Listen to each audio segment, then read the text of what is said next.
In the late 1920s, the prospect of a Hillsborough High student enrolling in college was bleak. The nation was in the throes of the Great Depression. Businesses were failing, and many of Tampa's beautiful waterfront homes were left abandoned. The principal at Hillsborough High, Frederick Spaulding, didn't see these barriers. He only saw bright young students who were in need of a place to continue their learning. In 1931, collegiate-level courses were offered at Hillsborough High. This would later become the University of Tampa. On August 2, 1933, Spaulding arrived at the doors of Plant Hall with a 100-year lease from the city and a firm resolve, and with the turn of a key, opened the door to the University of Tampa. In its fledgling years, UT was fortunate if it could collect half of the tuition due from its students. It was only through the dedication of its professors, who worked without pay, that the university survived the Great Depression. Over the next several decades, UT grew slightly, enrolling up to 1,800 at times, starting several sports teams, and even began accepting students from other areas of the country.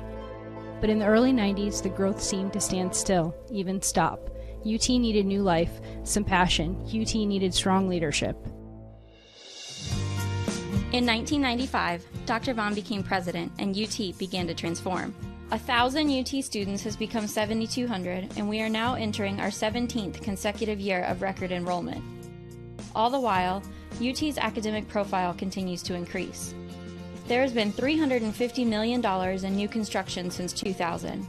We have added 7 new residence halls, academic buildings and labs, as well as athletic facilities. Plant Hall even got new carpet and new windows. UT now has more than 3,000 events annually and 200 clubs and student organizations.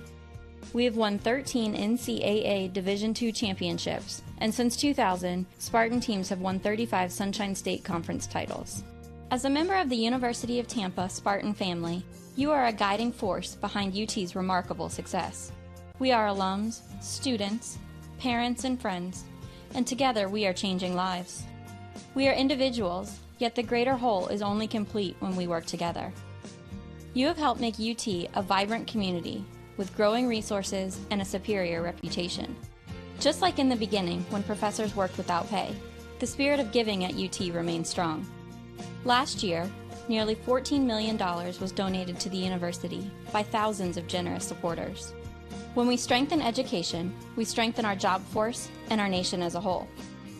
Donations support academics, campus life, and a student's ability to afford an education. Your participation is what matters most and shows that our Spartan family believes in the future of UT. Whatever level of support, your gift is important to us and enables UT to provide the challenging, high-quality education that has defined our university. Thank you for helping UT achieve such great success.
This is the University of Tampa. UT students travel from across the nation and around the globe to join a dynamic learning community. There are 150 academic programs, continuing studies for non-traditional students, and a highly ranked graduate school.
NCAA Division II athletics program.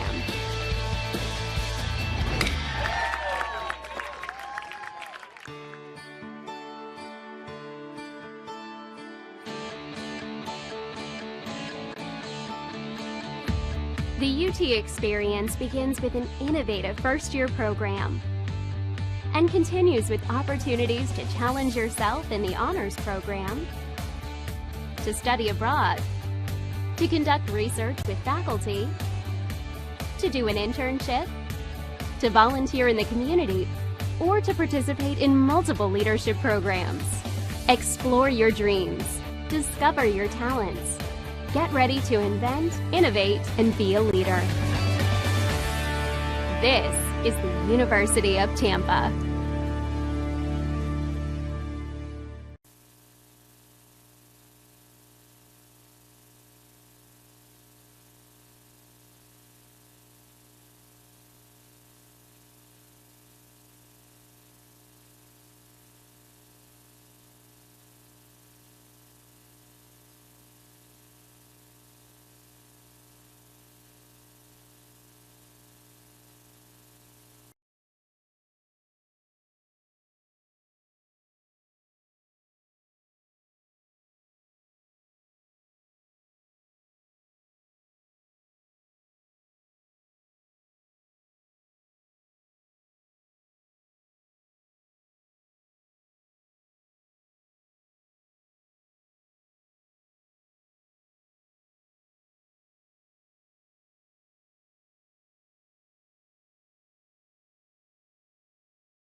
It's Friday afternoon at the University of Tampa.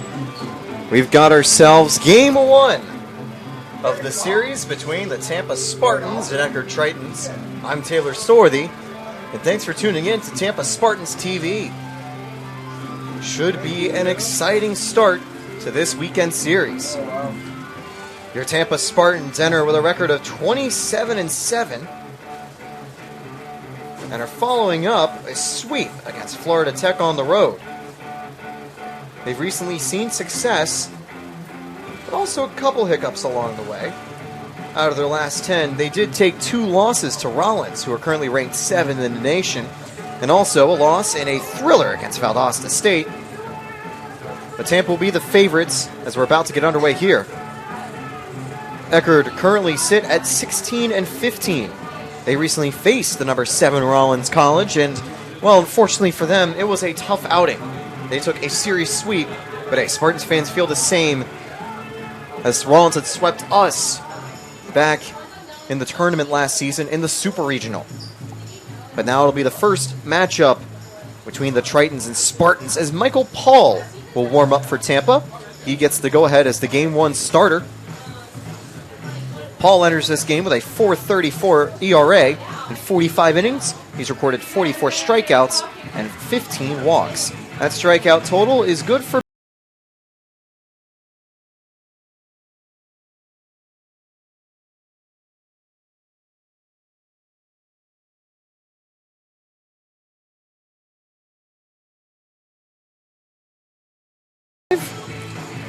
doing a good job of keeping their opponents from scoring a lot. And here's how the Spartans will line up on defense. Lyons is out in left field. Jordan Lala in center. EJ Cumbo out in right. Anthony Nunez over at third base. JD Urso at shortstop. Nico Saladino gets the start at second base. And Drew Earhart is over at first. Danny Gutcher forms the battery with Paul.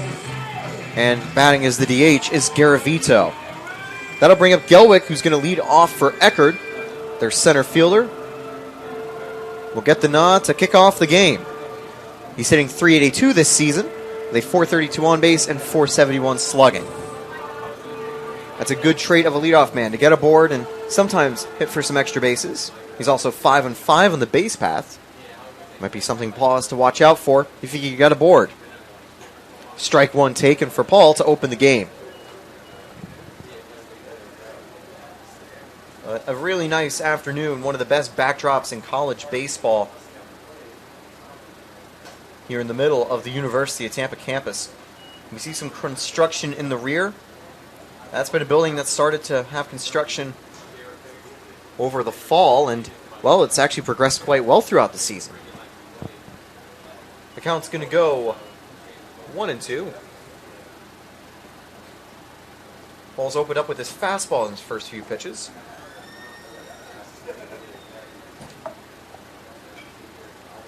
Foul back into the netting.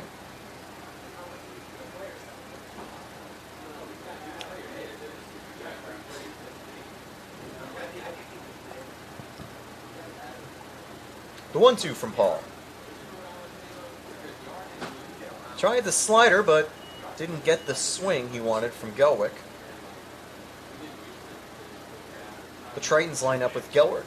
On deck is the dangerous Ballard, followed by Cox, Abbott, Andriel. As Gelwick strikes out swinging, Paul gets his first of the game.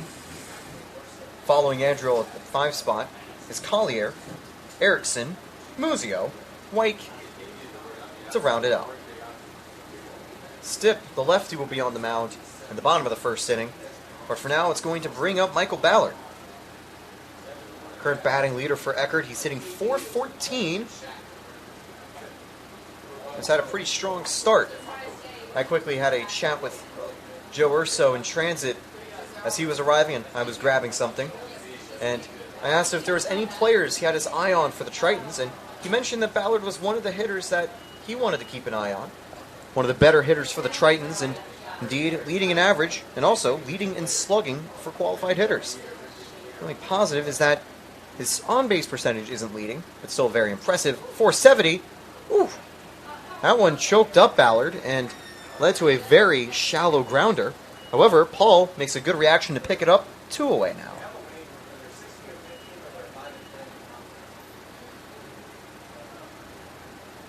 That's going to bring up Cox with 2 outs. He's got the 3rd best average at .391.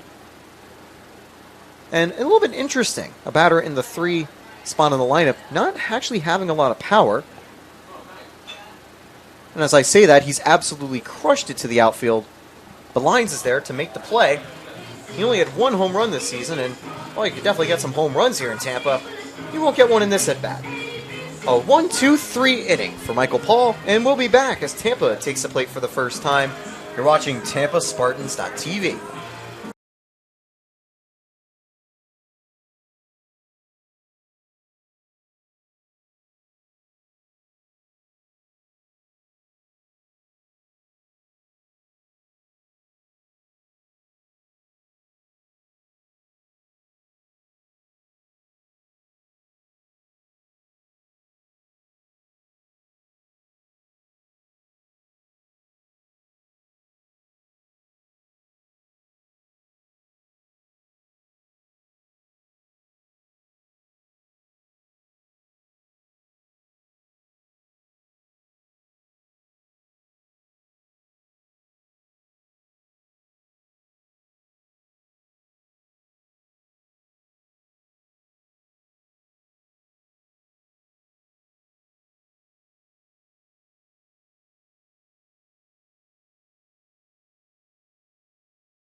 And we're back.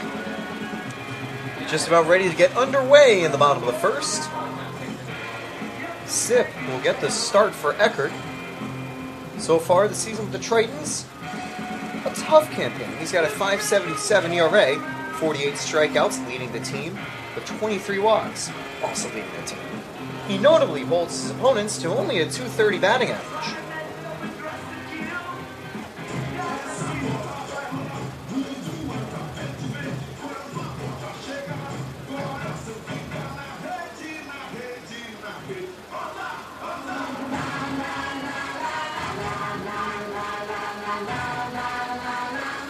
Well, you can hear the leadoff song, hopefully. Jordan Lala leads off. He'll be followed by Drew Ehrhardt, J.D. Urso, E.J. Cumbo, Anthony Nunez, Marcus Lyons, Santiago Garavito, Nico Saladino, and Danny Gutcher. Lala can't run it out as the good play is made by White over at second. Erickson forms the battery with Stipp. Andreel's over at first. White is at second. Ballard at short. Abbott at third base for the Tritons. Cox is out in left field. Gelwig in center. And Collier is out in right field. That'll bring up Drew Ehrhardt. Ehrhardt went bunt for the first pitch. Likely to get the Tritons infield moving in. And the final player for the Tritons that is running at the DH today is Joe Muzio, who also sometimes occupies the corner infield positions.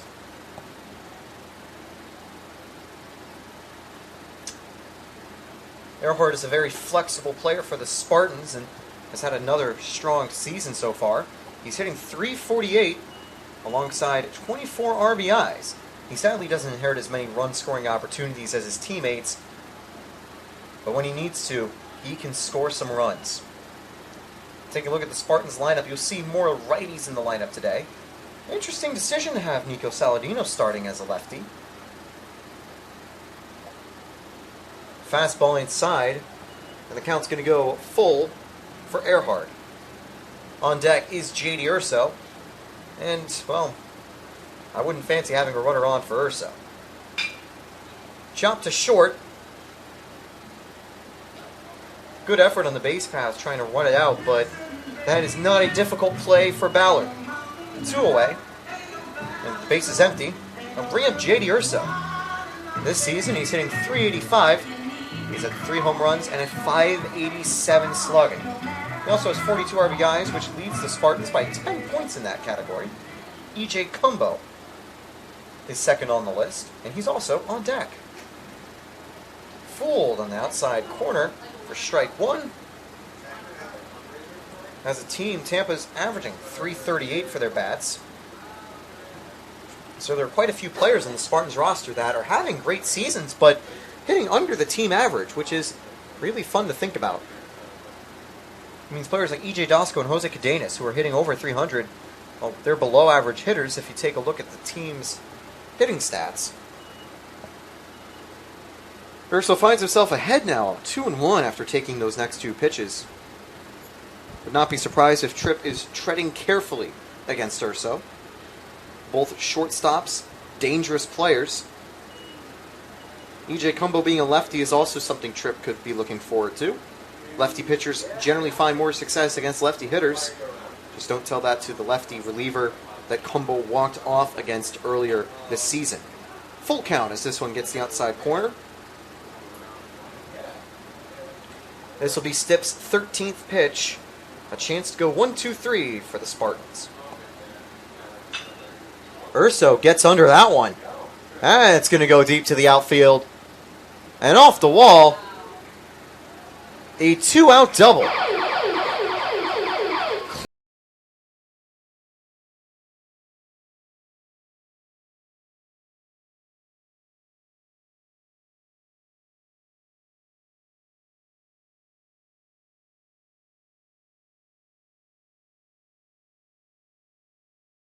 He has 58 hits, 12 doubles, 4 home runs, and 32 RBIs. He leads the team overall with a .600 slugging.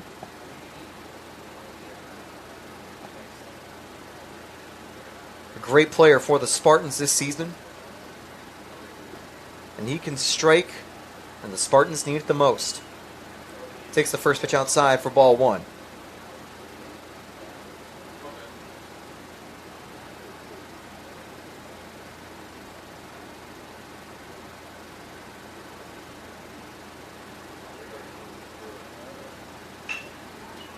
Sent through the hole, and this will score Urso if there's no cannon in left. And while it wasn't a bad throw, it wasn't going to get there in time. And Tampa will take a 1-run lead. E.J. Cumbo gets his 33rd RBI of the season. That brings up Anthony Nunez, the switch hitter batting 5th today.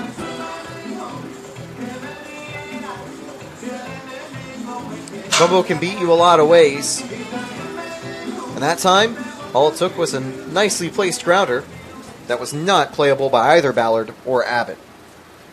2 outs, and Nunez will hope to keep the offense going. The switch hitter batting righty at this at-bat. We'll see him go lefty sometimes.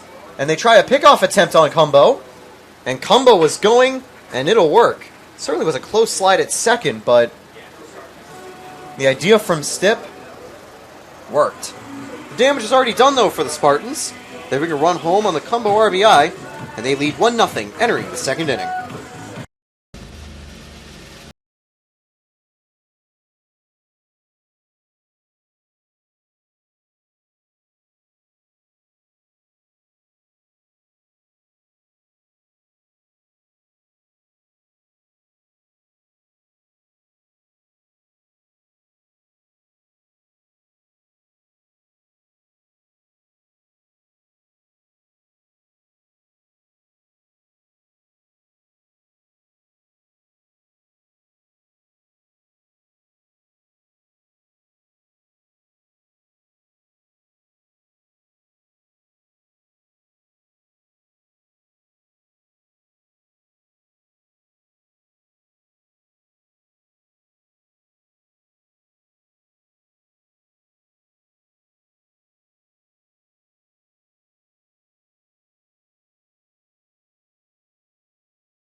And Abbott is just a little above average at 336. Strike one taken.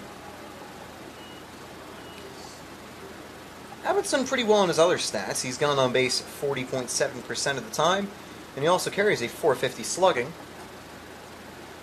Quickly finds himself down 0-2 to Michael Paul, who's starting out this game quite well. He had one strikeout and was able to get 2 outs to end the inning.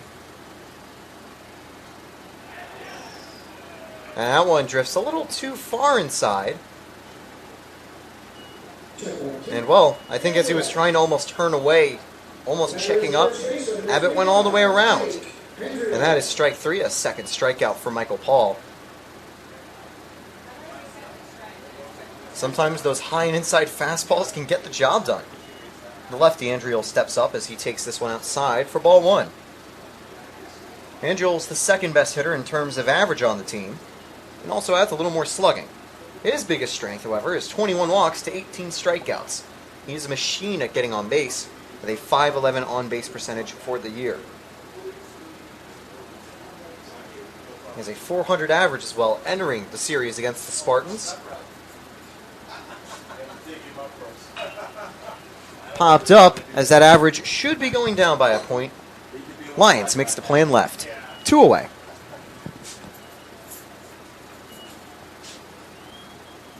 You see Erickson in the batter's circle as he gets ready to warm up. He has to have his catcher's gear on because he's not going to get a guaranteed plate appearance yet. It'll all depend on Cam Collier, who's hitting .343 this season. He's going to take strike 1. Ball has really found a lot of first pitch strikes. Don't know the exact number, but I think this is probably it's the 4th batter that he's opened up the at bat with a strike against. And there was an 80-foot pitch just breaking way too early in the dirt, 1-1.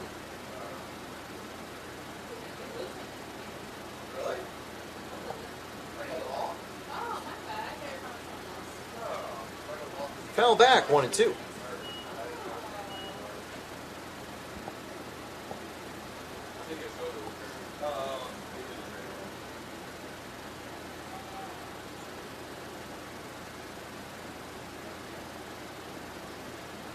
Swung on and got him.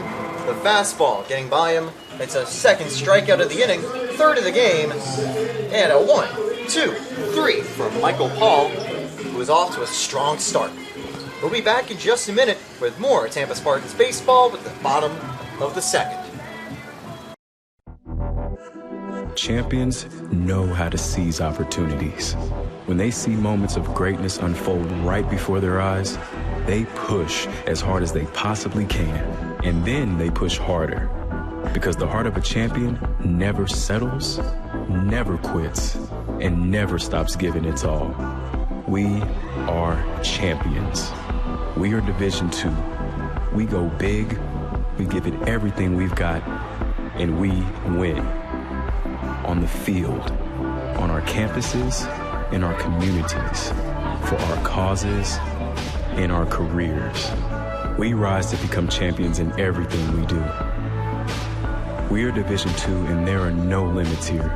We make our time count. We set our own path. We become champions on our terms. It's time to up your game, because we're here to play and learn.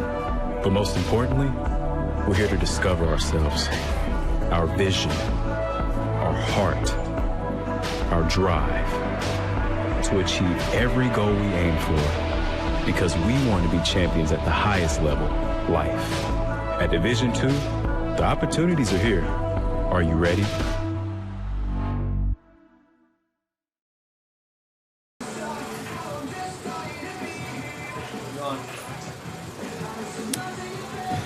And we're back. Bottom of the 2nd, the final warm-up pitch being thrown, as Stipp will hope for a slightly better 2nd inning. Tampa was able to get 2 hits and bring a run home with 2 away. Nunez leads off. His at-bat was interrupted as E.J. Cumbo was caught on the base paths. Nunez has a chance to try to get the offense going this time around. He's hitting .294 this season, which is pretty good at the plate, but a little bit under the Spartan average in terms of hitting.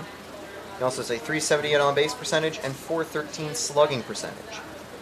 Couples that with 22 RBIs. Nunez hits it over to Ballard.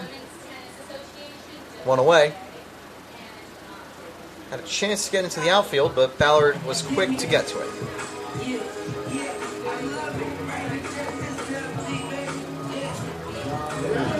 Brings up Jamarcus Lyons.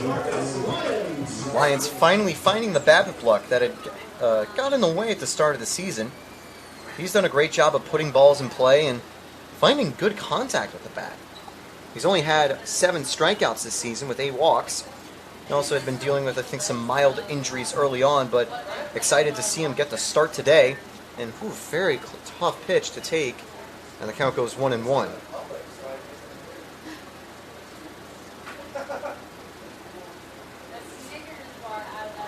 And that slider gets the outside corner. Just ever so close on that call. It's 1-2.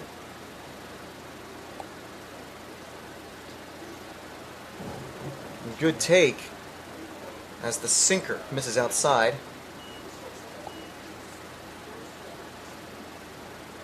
Also might have been a changeup, but I think it's closer to a two-seamer in terms of pace.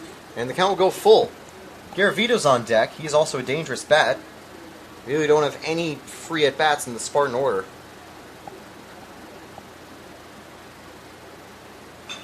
Lyons chops this over to third. The throw is just in time. Andriel had to reach for it, but it was within reach. As that brings up Garavito.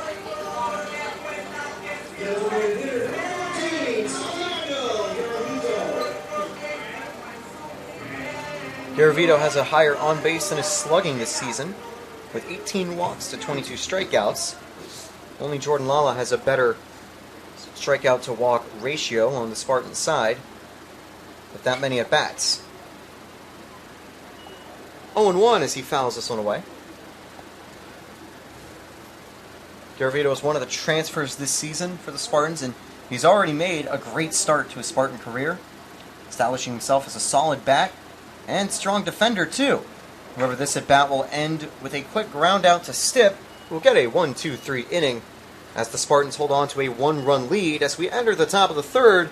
You're watching Tampa Spartans TV on the Sunshine State Conference Digital Network. I am an NCAA student athlete. And I pledge to be a champion of unity on my team, on my campus, and in my community. I pledge to embrace differences and strive for inclusion and collaboration. I pledge to stand against racism, hate, and discrimination. I pledge to strive for love, care, and forgiveness. I pledge to stand against silence, deceit, and obscurity. I pledge to strive for dialogue, truth, and understanding. I pledge to stand against fear and doubt. I pledge to strive for trust and belief in one another. I pledge to stand against complacency and stagnancy. I pledge to strive for change and growth. I commit to supporting my fellow student athletes in all circumstances that impact them. I commit to both choosing unity personally and encouraging it for all. I pledge these things because we are stronger together. United as one.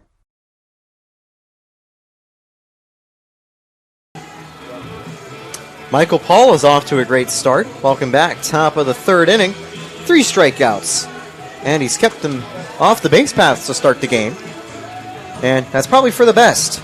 As I was discussing with Joe Urso earlier, he said that Eckerd can be a scrappy team. And they are a pretty good hitting side. They can get some runners on base. They can find ways to manufacture runs. It's something the Spartans have done well. In fact, something the Spartans just did.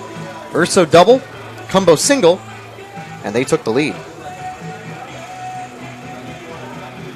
The 7-8-9 hitters due up for the Tritons. Erickson leads off. Start the season, he's hitting .343. He's tied with the lead with 5 home runs on the team. That's a total that's shared alongside Ballard and Collier. Ball 1 just missing outside. Not a bad opening pitch, but just misses.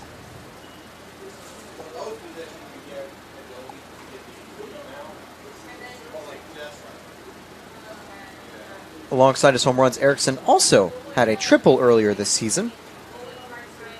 One of the 3 that have occurred for the Tritons all year. Kyle Abbott has the other 2. Strike 2 with the front door slider. And while it hung, it certainly was a pitch that Eckerd wasn't ready to swing at, so it works well. The 1-2. Swung on and missed the high fastball. Strikeout number 4 for Michael Paul. That'll bring up the designated hitter, Joe Muzio, to the plate.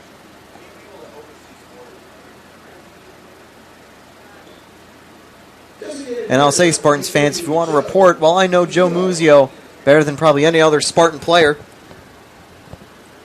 Over the summer, I was calling games for a local team, the Elmira Pioneers, as well. Right before I could even get into that story, Eckerd says, hey, you can finish, but let me just make an incredible diving catch on that line drive for the second out of the inning.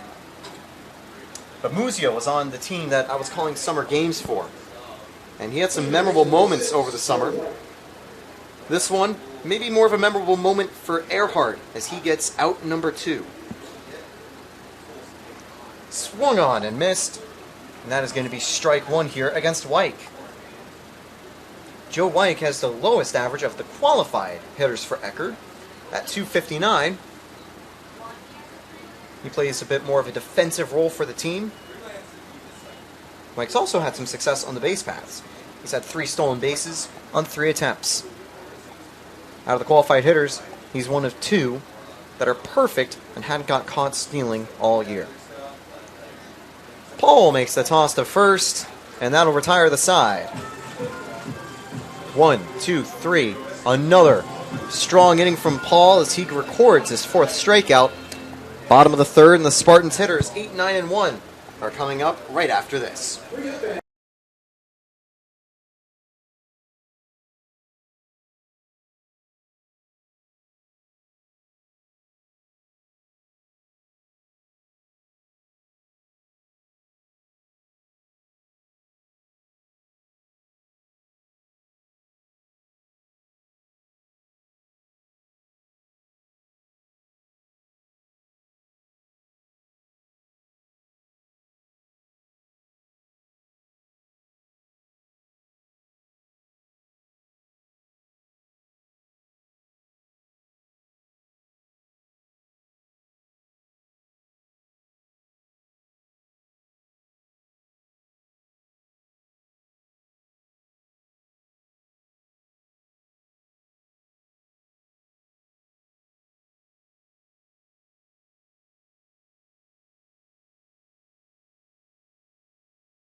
We're back, bottom of the 3rd. And that is the warm-up concluded as the Spartans are ready to resume. Saladino leads off. Hitting 280 this season. Just a tad under 400 on his on-base percentage. You want to go? I can do this. You sure? Struggling, man. Yes. Taken for strike 1. Saladino was setting up for a bunt. Try to potentially run it out.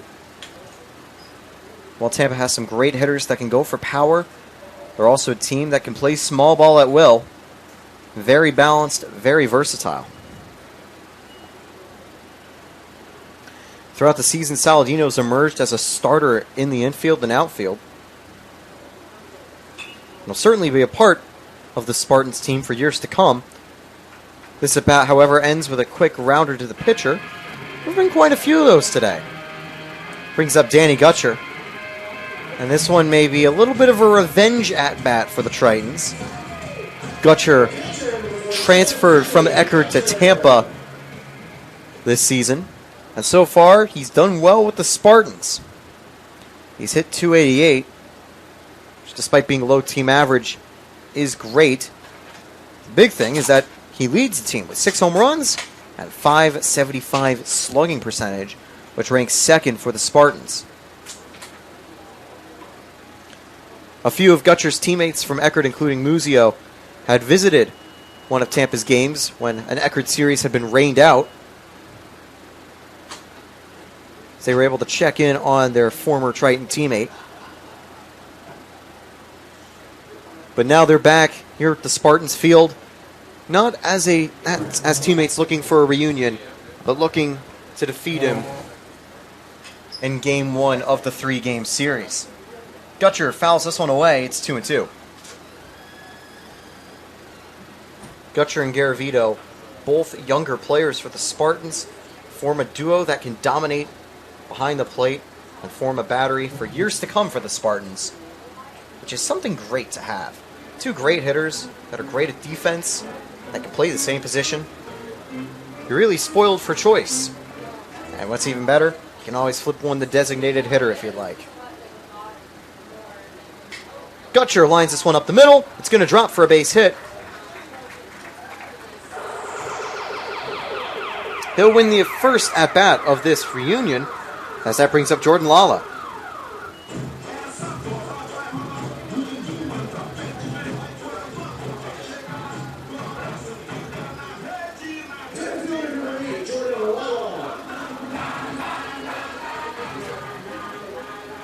Runner on, one away. And I'll say, even though a double play opportunity is on the cards, Jordan Lala has the speed to make slower hit ground balls incredibly hard to turn 2 on. Strike one taken. On the base paths, he's done quite well. He's stolen 25 bags and he's only been caught 5 times. At the plate, his slugging is .500. His on base is .551. Since he didn't get on base in his first at bat, you'd argue he's very likely to get on here. Oof, that one just getting the outside corner. Good breaking ball location to put Lala behind 0-2. A count he doesn't usually see. But if he does, he's usually able to work his way back into the battle. And let's see what Stipp does on this 0-2 pitch.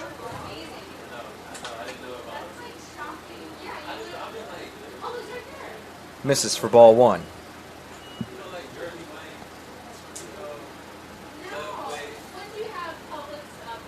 Gutcher's had 6 stolen bases, so I will say, even though he's not the biggest base-stealing threat, Stipp might want to keep his eye on him slightly. Lala protects and fouls this one back. Ricochets off the netting behind the Spartan dugout. The netting is there to prevent foul balls from getting onto the street behind us. After all, we wouldn't want any driving cars to get an unwanted souvenir. Gutcher back on the pickoff attempt. It's a little windy outside. Nothing too crazy, but the flag is blowing. Wonder how wind will impact the travel of the ball.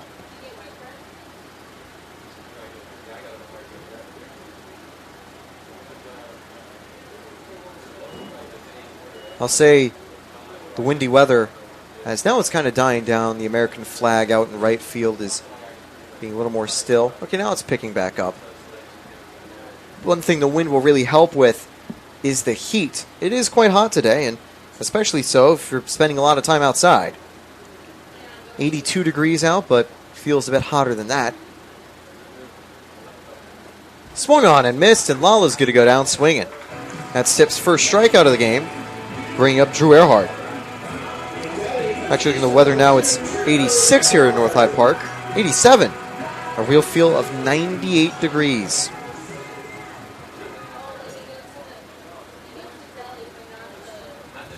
Eckerd grounded out to short back in the first inning.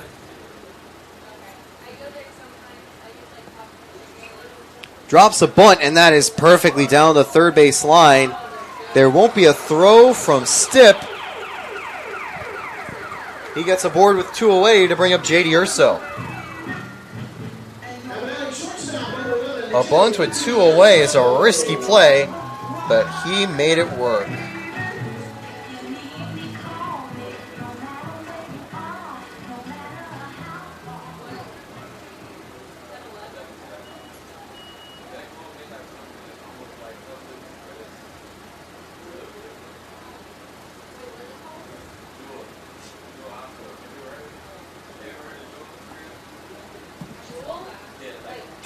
Urso fouls this one away. It's 0-1. He had a double and would later score back in the first inning. It's one of the 4 hits the Spartans have in the ballgame.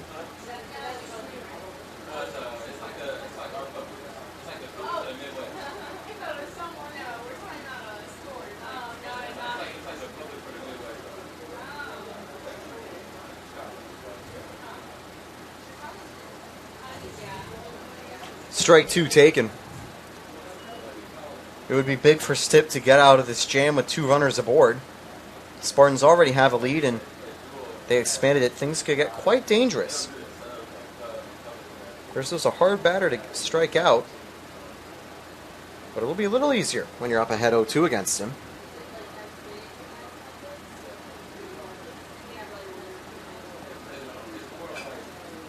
Fouled again.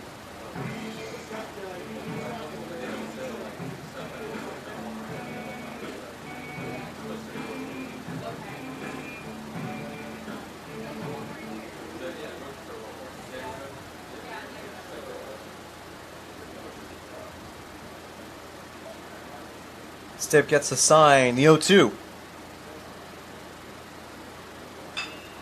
Sent down the line, it will score 1 run. Will they try to send Eckerd from first to home? No, he's going to hold up at third. Urso with an RBI double as Gutcher makes it to home plate. It's a 2-0 Spartans lead. Urso knows how to convert when he needs to. That's his 43rd RBI of the season. Pretty impressive total in just 35 games. And that brings up E.J. Cumbo at 2 away. Stipp finds himself on 40 pitches now. Actually, 44. As he gets ready with this new at-bat, here's his 45th of the game. Ball 1 missing outside.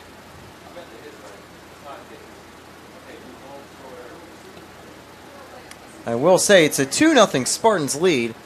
They're still getting the scoreboard all set, so apologies if you see that on stream.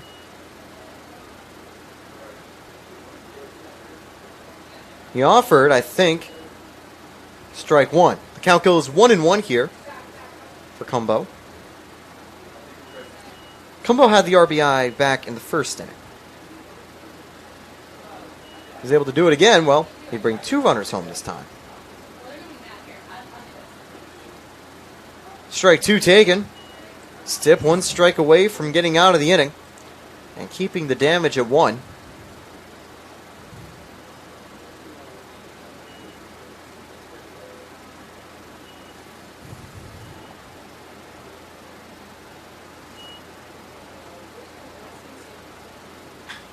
Cumbo sends this one to right. Is that getting in the gap?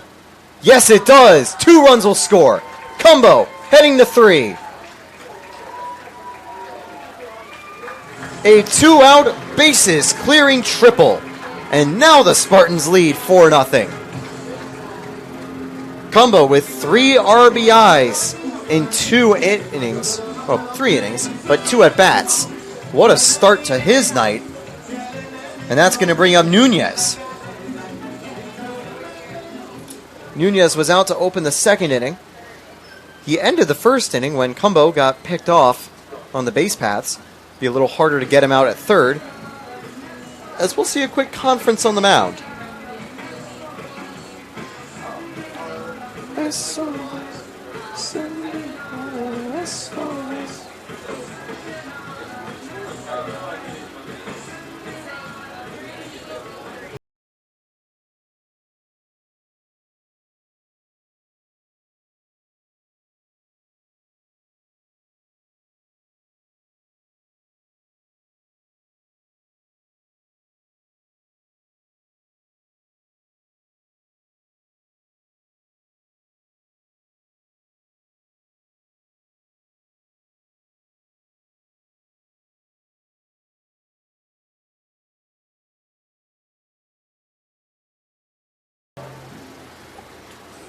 So Stipp ready to go, maybe getting some motivating words from his coach.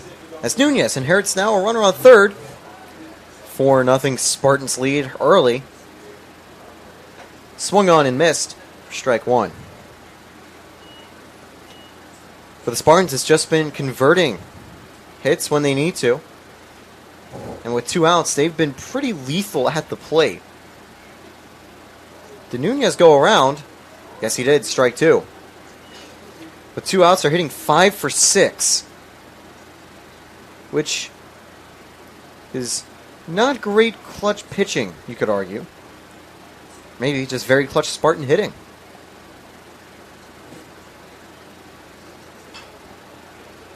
Nunez keeps alive and fouls it away. The wind picking up. It goes on and off. I mean, that's just kind of how Tampa works after all.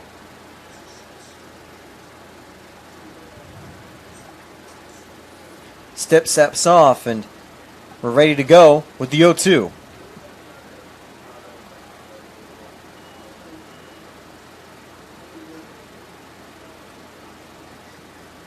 Strike three gets Nunez looking. That's his second strikeout of the game. And while a runner is stranded at third, the Spartans already did the damage. They lead 4-0 entering the top of the fourth.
Of the fourth.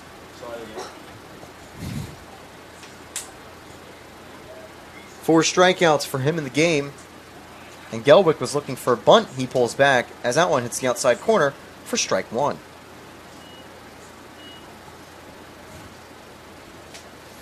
Paul has had some mixed results on the mound this season, but off to a great one here. And it's always great as a pitcher when you can look back and see the run total start to climb on the board. And your offense gives you support, and it's able to fuel performance on the mound even more. And that will be the first hit of the ball game for the Tritons as it just gets over Earhart's head. It was also a hard hit ball, so tough to make a quick reaction on that play. Definitely weren't in the territory of trying to talk about a potential no-hitter or anything like that, but if that was in the back of his mind, he shouldn't be worrying about it now. Brings up Ballard with a runner aboard. Sometimes in a spot like this, you wonder if a sacrifice to try to advance a runner would work, but at this stage with your best hitter, you might not want to do that. Ballard fouls this away. I think if it was staying fair, we would have seen Nunez make a stronger attempt at it. But instead, it's just going to go foul.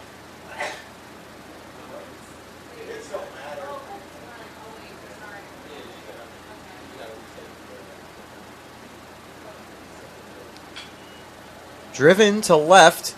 That one's got some air, and it is gone. A 2-run shot.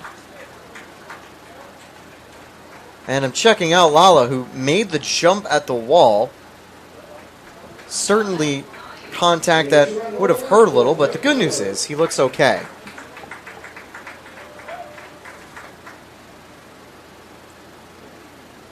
That's tough for the Lions.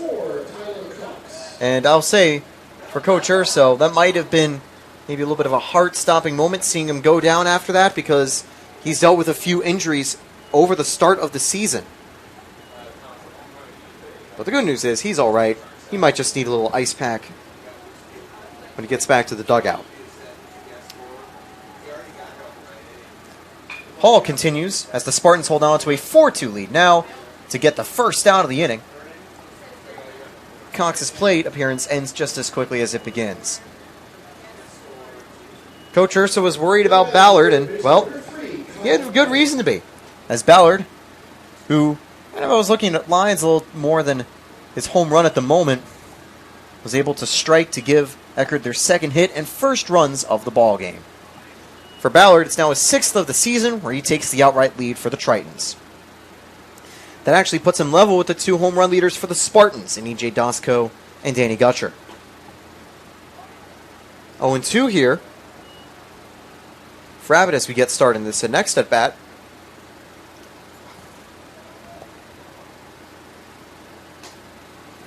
Misses outside, 1-1.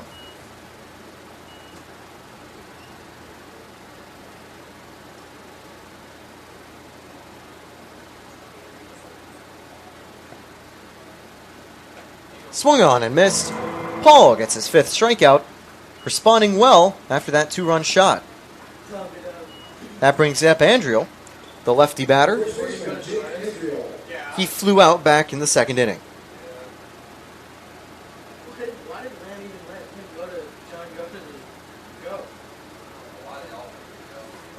Strike 1 taken.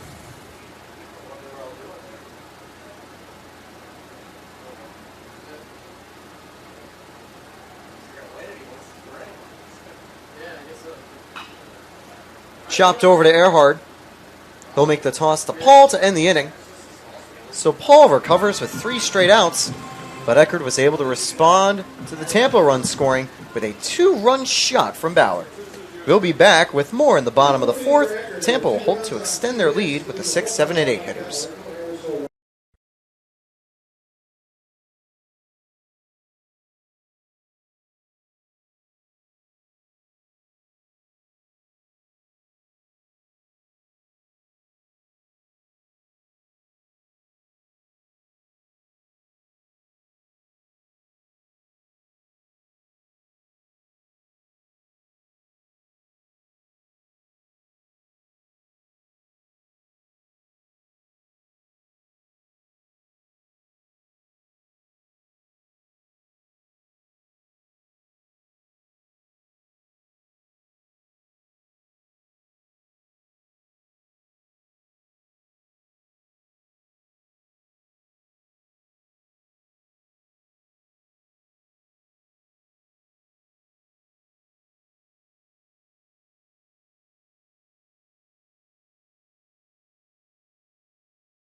Having a first few innings can be demoralizing for a pitcher, but Stipp is getting some help on offense, mainly from his shortstop that took Michael Paul yard.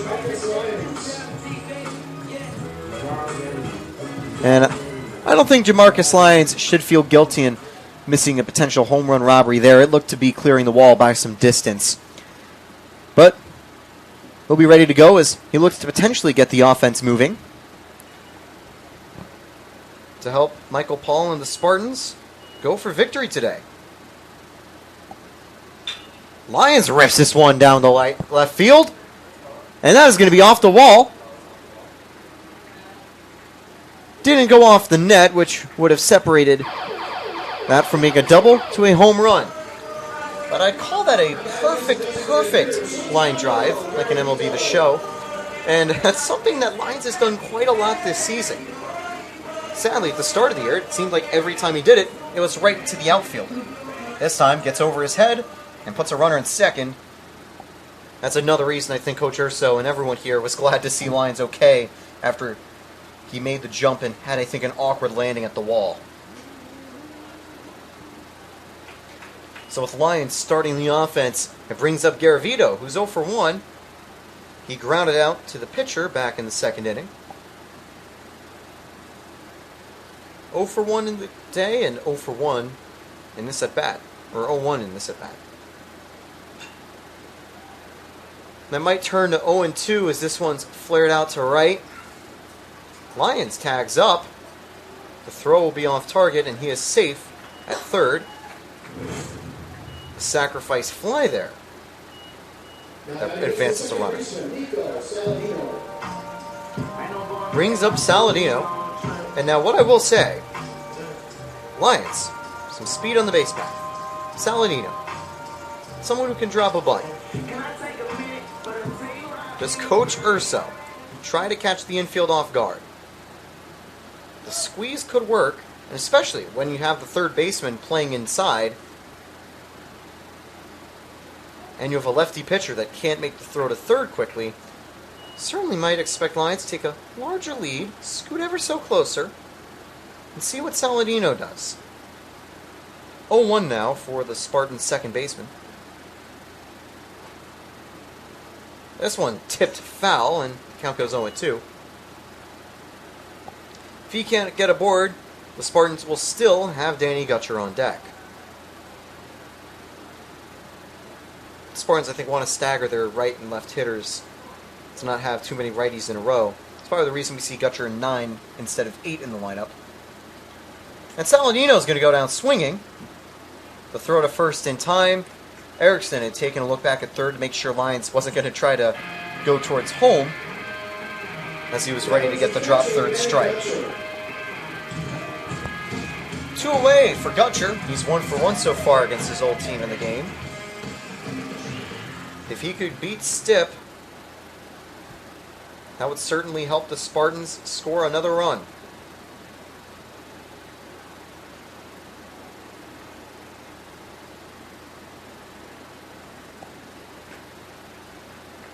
I want to know outside.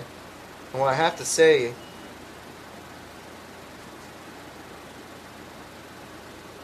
is that for Stipp, it's almost a bittersweet matchup against Gutcher, who's his former battery mate for, I'd say, quite a few games last season.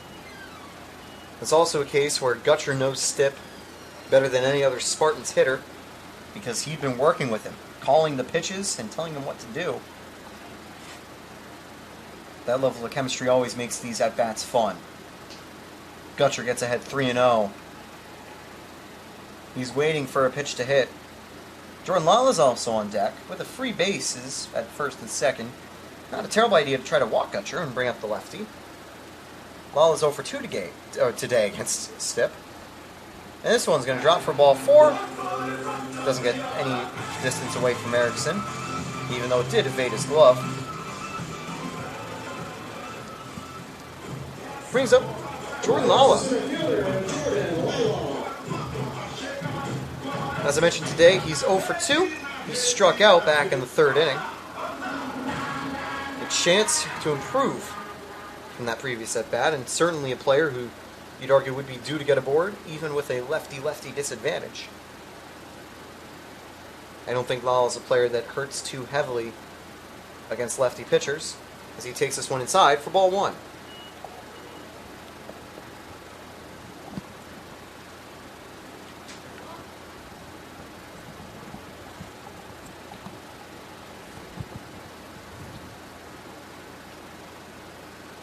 Lala sends us to the outfield. It's a 5-2 Spartans lead. Gutcher will go all the way to third. It puts runners at the corners with 2 outs for Drew Earhart. That's the hit Lala was looking for, and it brings another run home. Eckerd's bullpen's still empty, but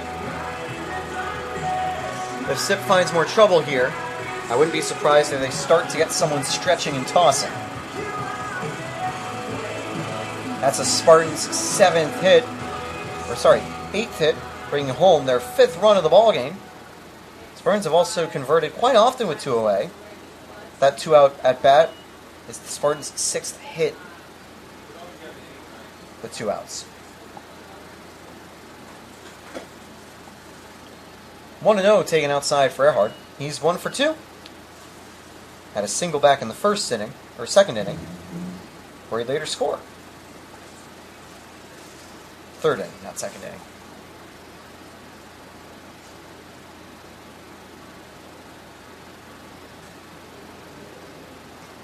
Two 2-0. Slider missing inside.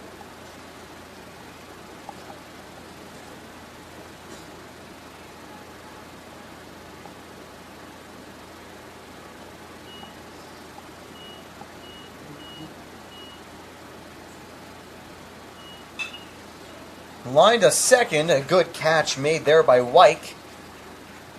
Didn't need any spectacular leap, but had to be ready to make a small hop to get the grab. The Spartans score 1, expanding back to a 3-run lead. It's 5-2 as we enter the top of the 5th. Spartans in control. Champions know how to seize opportunities. When they see moments of greatness unfold right before their eyes, they push as hard as they possibly can, and then they push harder. Because the heart of a champion never settles, never quits, and never stops giving its all. We are champions. We are Division II. We go big, we give it everything we've got, and we win. On the field, on our campuses, in our communities, for our causes, in our careers. We rise to become champions in everything we do. We are Division II, and there are no limits here. We make our time count. We set our own path. We become champions on our terms. It's time to up your game, because we're here to play and learn. But most importantly, we're here to discover ourselves, our vision, our heart, our drive, to achieve every goal we aim for, because we want to be champions at the highest level, life. At Division II, the opportunities are here. Are you ready?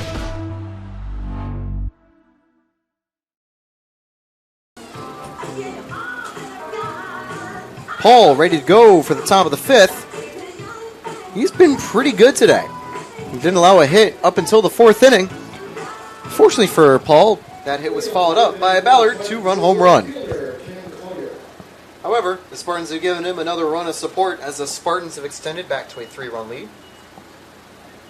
Collier, Erickson, Muzio, the 3 that'll be 2 up for Eckerd. The trio are combined 0 for 3. First pitch missing outside for Paul. He's only on 40 pitches. That was number 41.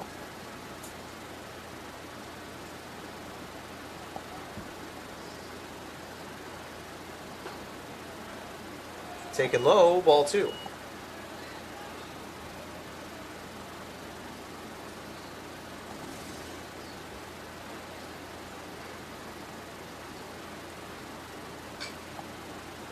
Two and 1.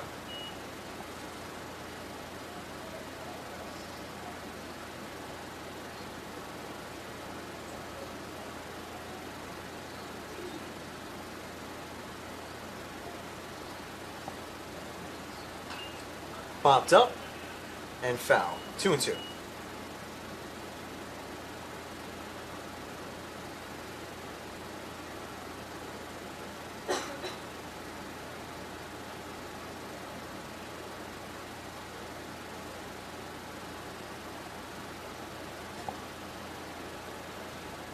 Count will go full. It's 3 and 2.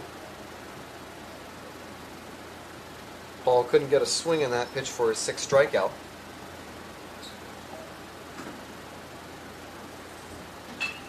Ripped hard and a nice little slide by J.D. Urso to make it look easy.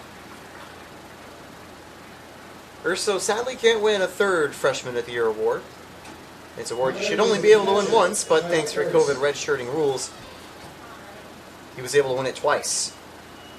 And he's even improving on that previous season where he was succeeding. That brings up Erickson.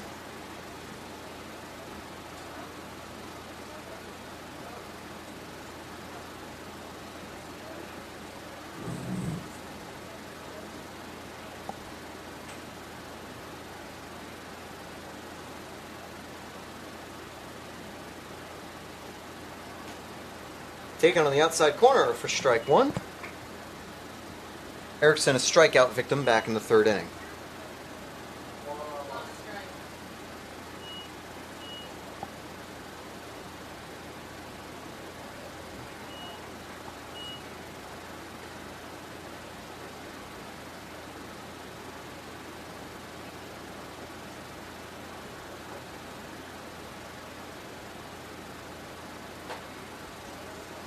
Strike two. Count will go 2-2. Paul has been dealing. And he's ready to go. Fouled away, Collier protecting. Or Erickson protecting.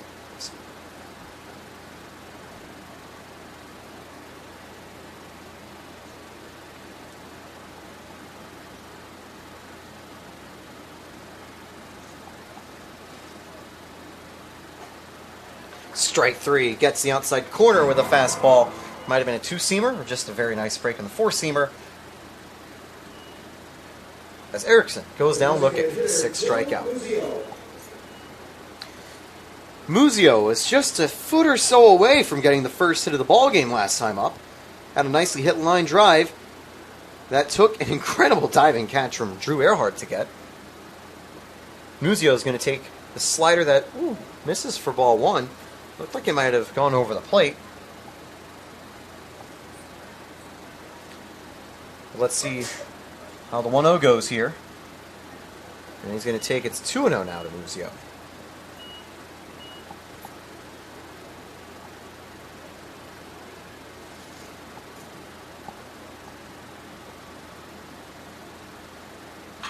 Muzio rips and it's once again caught by Eckerd. This one was even harder down the line. The saving grace for Eckerd is he didn't need to make a dive. He needed to reach up and just guess where that ball was going, and he did just that. I'd love to know the exit feel off the bat. Sadly, I don't have the details, but certainly that's got to be 100 miles an hour. We'll be back right after. Bottom of the fifth coming up. Spartans with a 5-2 lead. Paul completed another 1, 2, 3. I am an NCAA student athlete. And I pledge to be a champion of unity on my team, on my campus, and in my community. I pledge to embrace differences and strive for inclusion and collaboration. I pledge to stand against racism, hate, and discrimination. I pledge to strive for love, care, and forgiveness. I pledge to stand against silence, deceit, and obscurity. I pledge to strive for dialogue, truth, and understanding. I pledge to stand against fear and doubt. I pledge to strive for trust and belief in one another. I pledge to stand against complacency and stagnancy. I pledge to strive for change and growth. I commit to supporting my fellow student athletes in all circumstances that impact them. I commit to both choosing unity personally and encouraging it for all. I pledge these things because we are stronger together. United as one.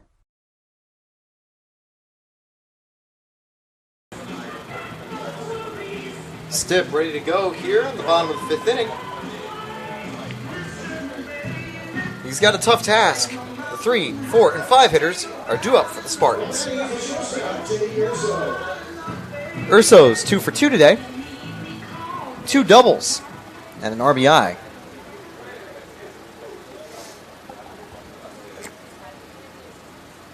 I'll say Urso's certainly had Stipp's number so far. By the way, taking a look at the bullpen, there is some stretching going on. No one actively warming up. Certainly something to keep an eye on. 2-0. Stipp is on 68 pitches through 4 innings. Here comes the nice 69th pitch with the 2-0 count. Gets the outside corner for strike one. 3 strikeouts to 1 walk, so not doing bad in terms of command today. It's mainly been bad luck and, well, conceding some hits to the Spartans. Urso held up. At home plate, Chase Stout wanted a quick check with Shannon Jernigan. Shannon saw that it was ball 3. Urso takes ball 4. It's a leadoff runner for E.J. Cumbo. Out of the frying pan and really into the fire here, as Cumbo has been even better than herself. A single and a triple with 3 RBIs. Off to a very hot start. Cumbo is a lot like Jordan Alvarez in the fact that he actually does quite well against lefty pitchers as a lefty hitter. All he needs is a double and home run for the cycle. I'll sometimes jokingly say a triple and home run is what a batter needs for a cycle when they get a single and double, but a double and home run is a lot more possible than a triple because that's almost always the hardest one to get. If you've got some power, all you need to do is get that home run, once in a blue moon home run. It's a 1-0 now to E.J. Cumbo.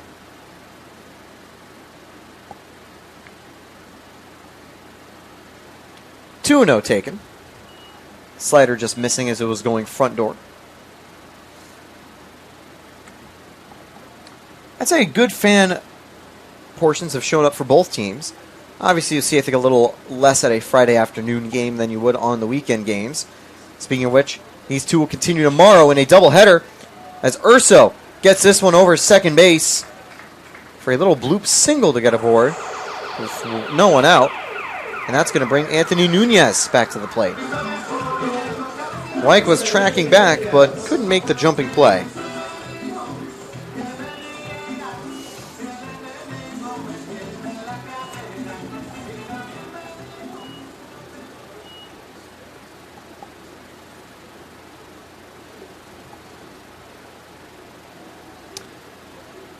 Five to Spartans lead. Nunez was showing a bunt, looking to advance the runners.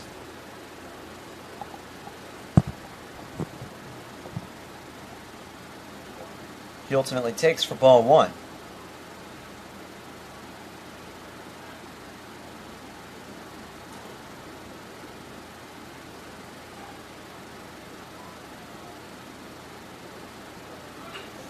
Nunez drops it down the middle, and that is going to be out number one on the sacrifice. Both runners are now in scoring position. I'd say it's a perfect sacrifice there from Nunez. Brings up Lyons. He's 1 for 2 today.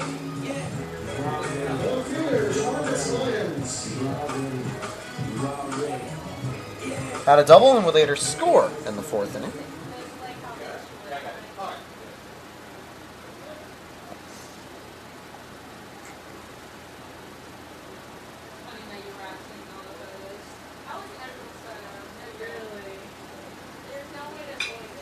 Lyons sends us to the outfield. It drops. It will score 1 run. They're going to hold Cumbo at third. It's an RBI single for Lyons. That brings up Garavito.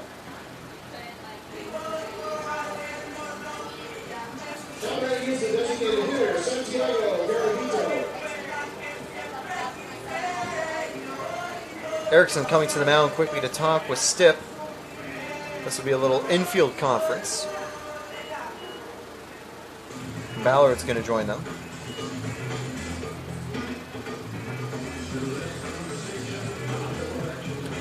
But Tampa, a strong start here. 1 out, they're up to 6. 2. The scoreboard reads 6 runs, 10 hits, no errors. Eckerd, 2 hits, 2 runs, no errors. Stipp now on 78 pitches as he gets ready for his next battle. A righty is warming up over in the Tritons bullpen.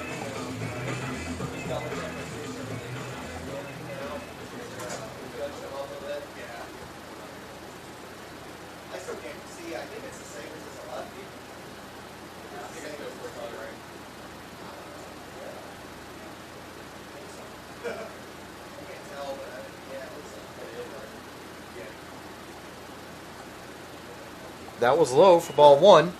And now with Lyons in first, one thing I'd be interested to see is if they get a little aggressive on the base paths. Lyons actually hasn't attempted to steal a base this season, but if they get him in motion and there's a throw to second, that would allow E.J. Cumbo to try to run home. Garavito gets under this one. Ballard struggling in the sun, but he comes up with the catch.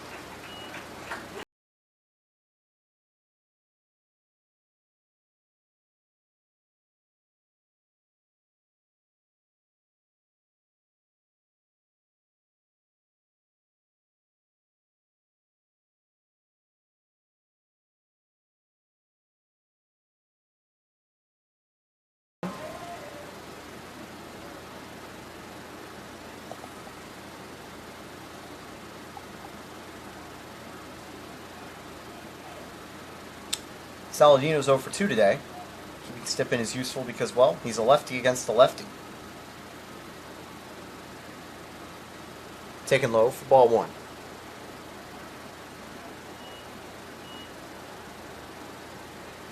Tampa's 6 for 9 with 2 out hitting in the game. That's where they found 6 of their 10 hits and quite a few of their runs.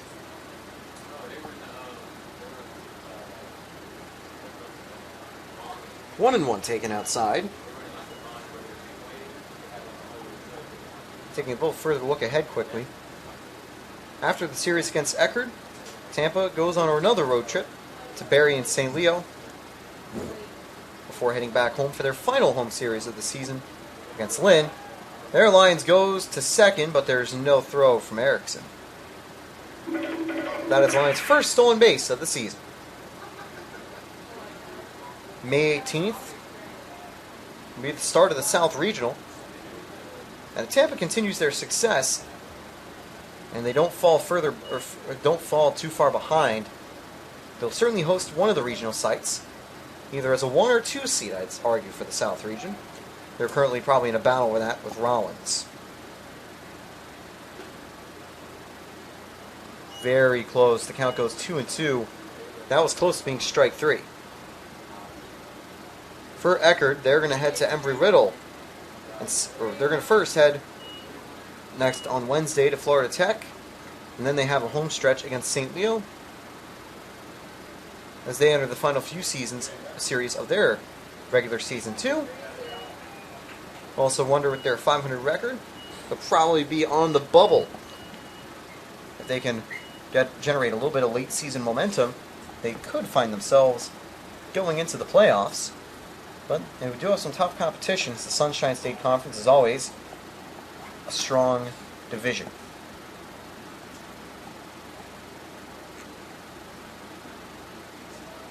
Full count, and it's a walk for Saladino. Loads the bases for Gutcher. And that will be it for Stipp. They'll make a pitching change, and we'll be right back as Eckerd will make the swap. Bases loaded, 2 away. You're watching Tampa Spartans TV.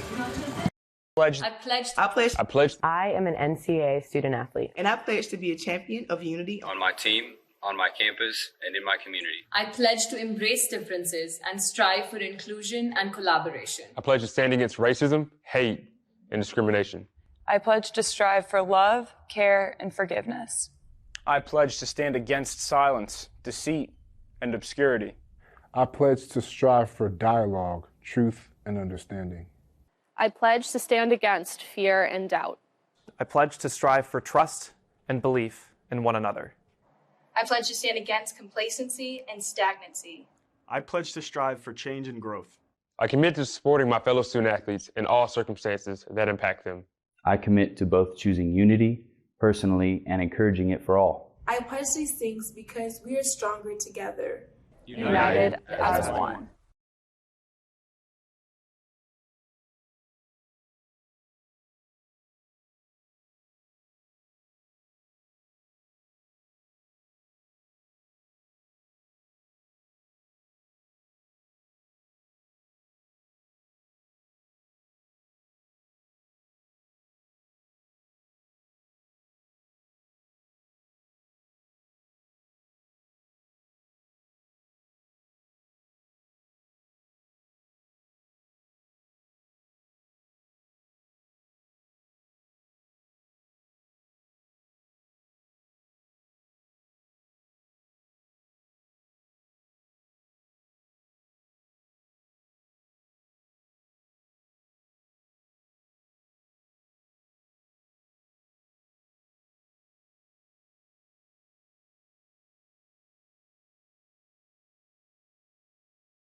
So Gutcher ready to go, facing the righty.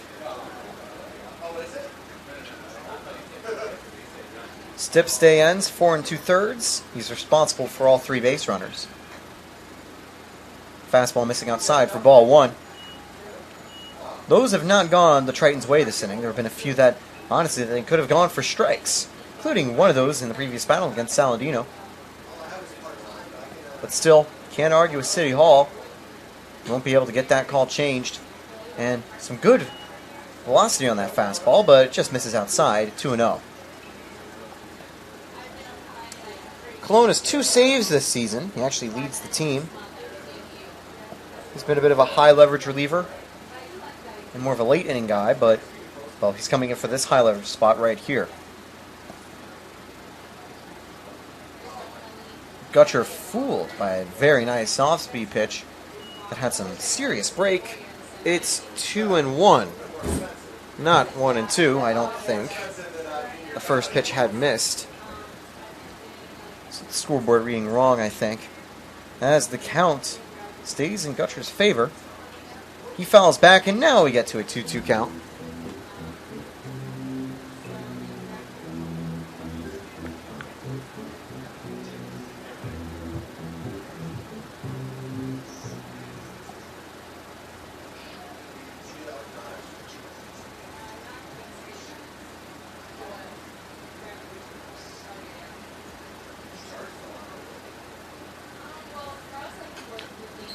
Gutcher protects and fouls it away.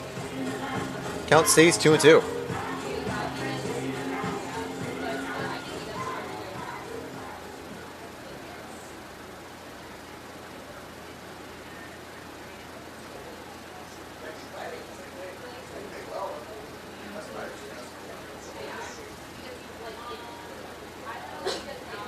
Just misses inside. The count goes full. And certainly lucky, Cologne's a little lucky that Gutcher didn't get grazed by that pitch as it got really close. As if it did, well, that's a run that comes home.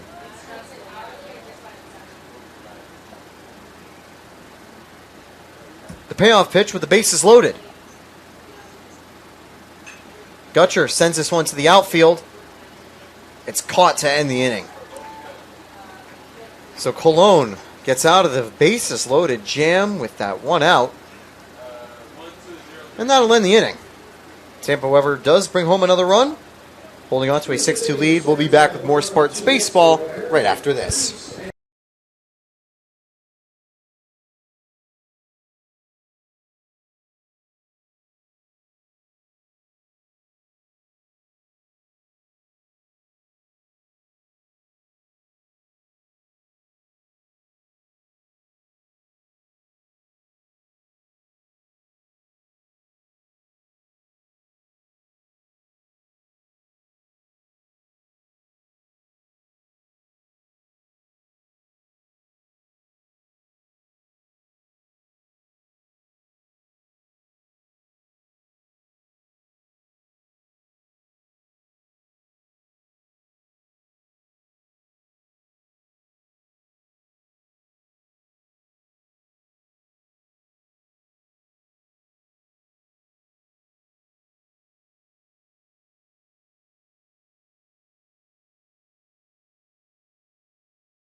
Linder will enter the game for the Spartans as Paul's day comes to a close.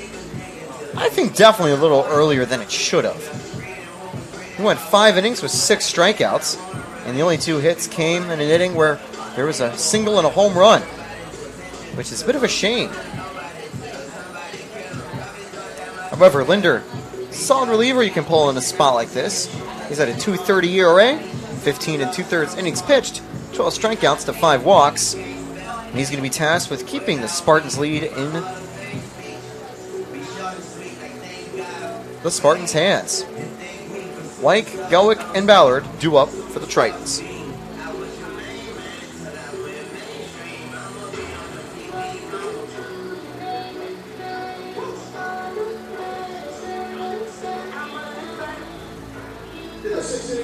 This is second baseman, Joe White.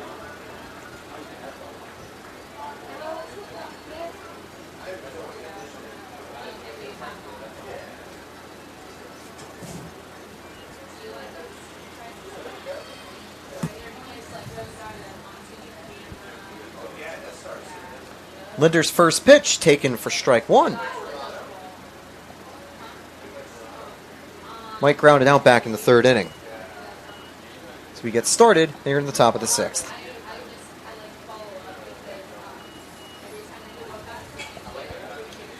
Popped foul, it's 0-2.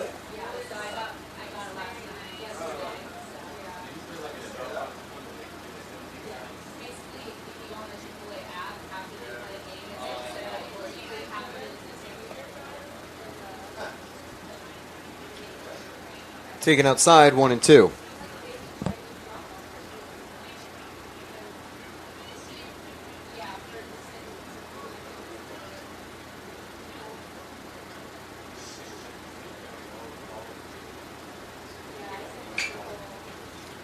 Chopped over to short.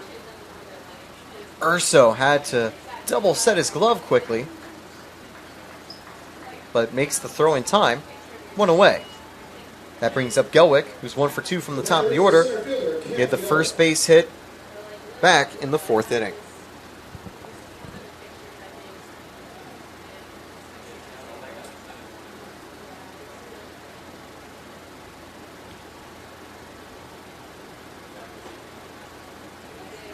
Strike one taken.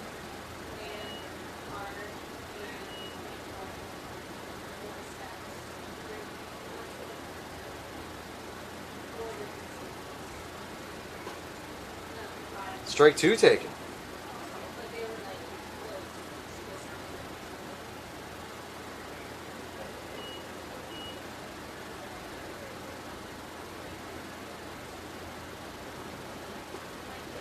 Strike three, and oof. I can actually kind of sympathize a little with Gelwick there. It was a nicely painted slider, but at the corner, it goes 50-50. Eckerd seemed to not catch a break as Linder gets his first strikeout of the game. Brings up Ballard, who hit a home run last time. He remains a dangerous hitter. Is poised to try to capitalize on a spot like this. Ball one taken.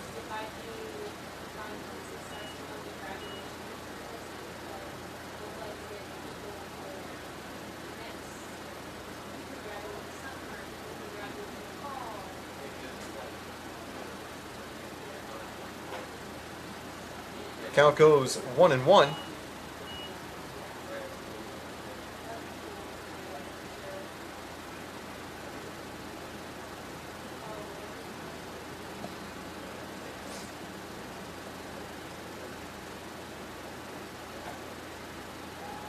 Misses up high. It's 2-1 now.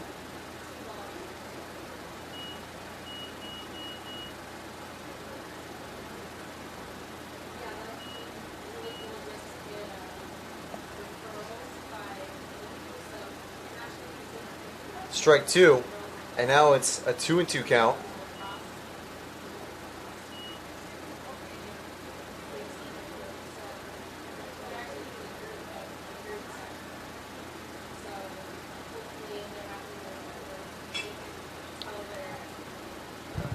Popped up to center field, and Lala makes the catch to end the inning. 1, 2, 3 for Linder. That's a solid start to his relief stint on the mound.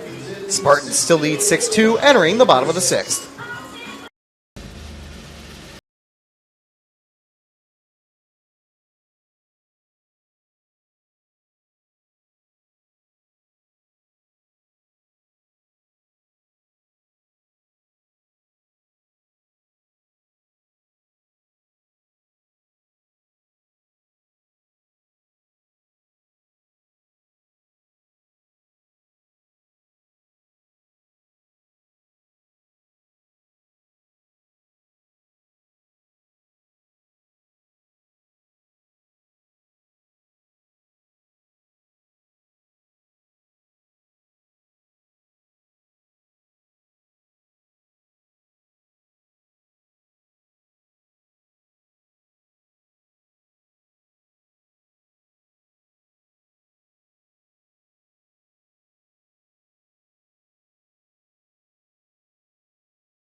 Cologne came on and got out of the bases-loaded jam. He now has a tough test against the start of the Spartans' order. Lala, Eckerd, and Urso due up in the bottom of the 6th. The Spartans up to a 6-2 lead.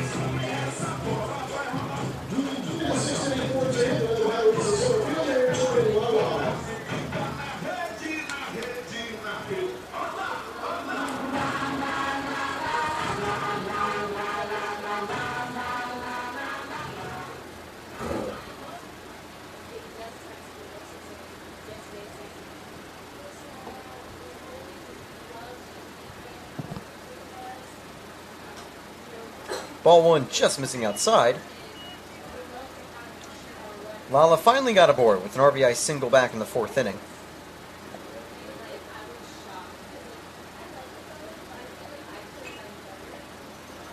Fouls away and the count goes 1-1.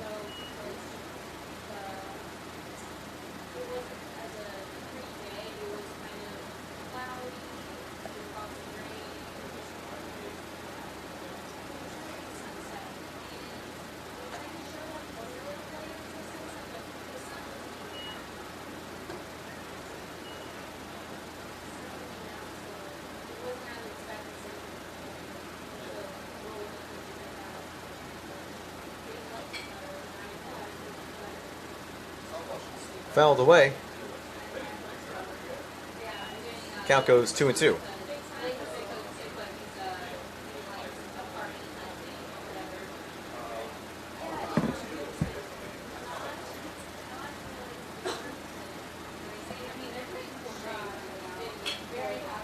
Lala sends this over into the gap and gets by him on the run. It's going to go all the way to the wall for an extra base hit. Gelwick was tracking it, but couldn't get to it. A lead-off double for Jordan Lala, and here comes Drew Eckerd. If I was a betting man, which I personally am not a huge fan, I'd expect a Eckerd bunt. Potentially maybe trying to get it down the first baseline this time, as you're going to see Abbott playing pretty deep. Eckerd had a bunt single back in the 3rd, and he's certainly able to do it again. Urso does not shy away from small ball, and it may be unpopular in the modern age of baseball, but I personally feel as we look at so many analytics and as things change, there still is a spot for playing good old-fashioned base stealing and bunting because it's something you got to be ready for. It's not super prominent, so it can catch people off guard. And sometimes all you need to do is just hit a very hard line drive. Eckerd will bring home a run as Lala scores from second. It's an RBI single and the second hit of the ball game for the super utility man. That's going to bring up the red-hot J.D. Urso, who's able to get aboard with a walk last time. He's scored every single time he's got on base, and he's also recorded an RBI. 7-2, Spartans lead.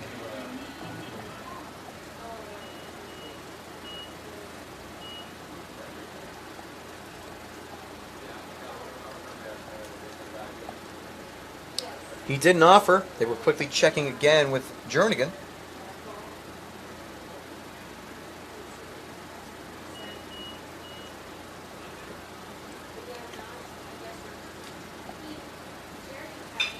Up the middle, takes a hop off the mound. Eckerd will stay at second. Another single with no one out. And Urso gets his 3rd hit of the game to bring up E.J. Cumbo, who now won't have to deal with the difficulty of lefty-lefty. Although if you ask him, actually I gotta ask him that eventually, if he prefers facing lefties or righties. And if he says righties, well, that's something the rest of the Sunshine State Conference can be scared of. Because he hits so well against lefties, you'd have to assume that's his favorite type of pitcher to face. Well outside there from Brito, from Cologne. 1-0.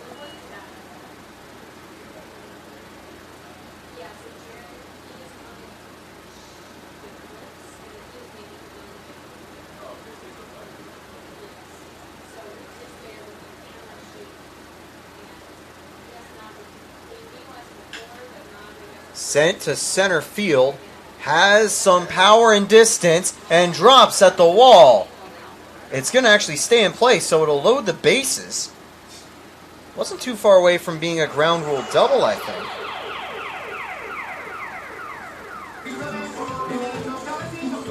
They're now loaded for Nunez, as that is another hit for E.J. Cumbo. He is 4 for 4 today.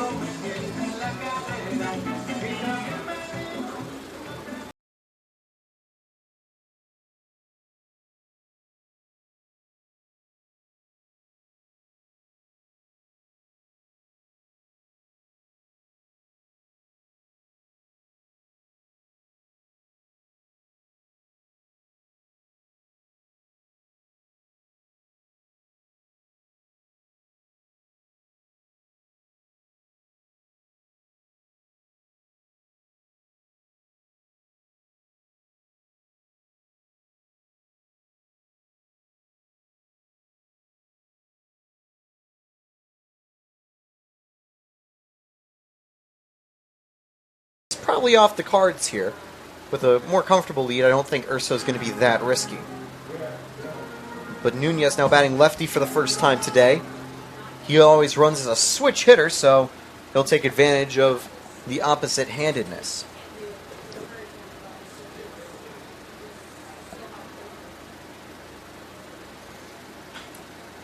Nunez pops this one over to right.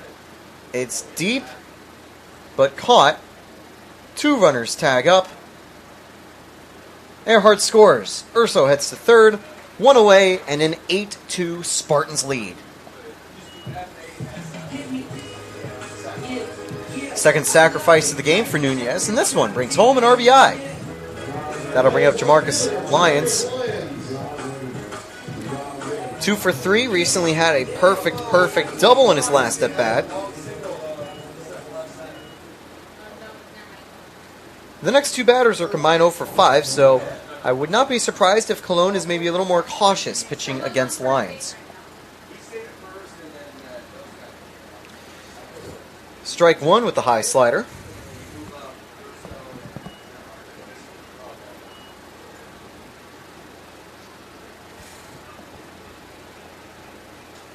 Pickoff, and Cumbo's back safe. I have a feeling they might try to send Cumbo on the base path. If they do, they might find a way to try to sneakily send Eckerd home.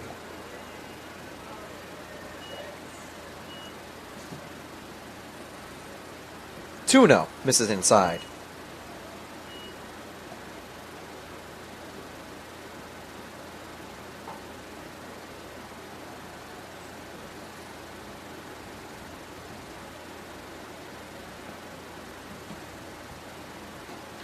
Swung on and missed. A great off-speed there. Might be a splitter or just a really effective changeup. Don't think it has enough horizontal movement to be a curveball. Count goes 2-1. That's a pitch that had fooled Gutcher back in the previous inning.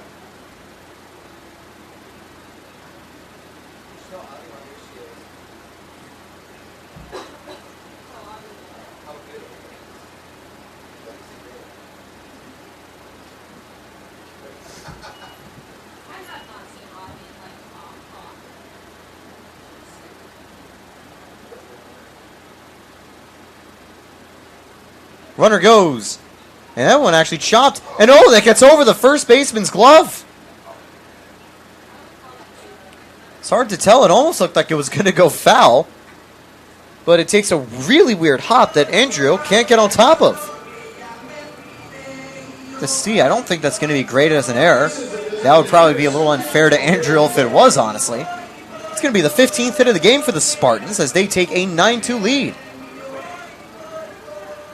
Runner from third scores, and Cumbo makes it all the way to third. 1 away. Runners at the corners for Garavito. Taken high for ball 1.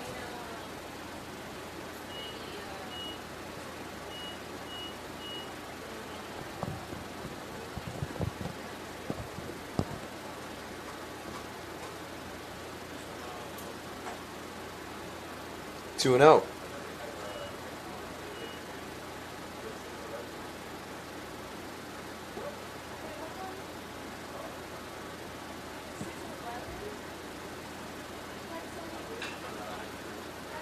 Sent deep, but not deep enough to try to clear the yard by Garavito. Cumbo will tag up. Throw for home, not in time. It's another sacrifice fly, and the Spartans take a 10-2 lead. A 4-run sixth inning, and it's a 4-inning stretch where the Spartans have scored runs. That's going to bring up Saladino with 2 outs.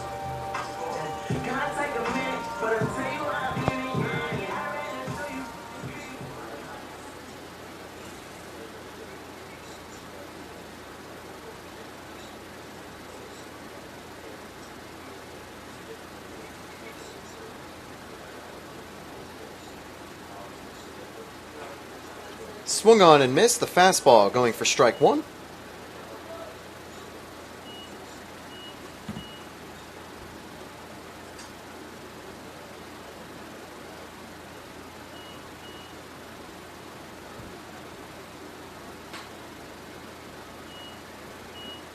One and one.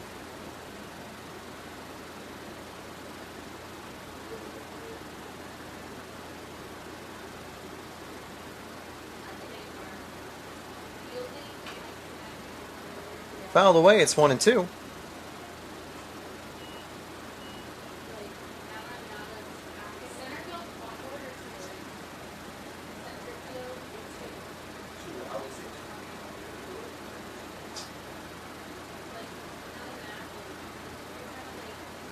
Taken low, Saladino not biting on the off-speed pitch. I have to say, it's hard from this angle behind home plate to tell how that pitch breaks. But it's done a good job of fooling a few Spartan batters, so heads up for Saladino for not falling for it.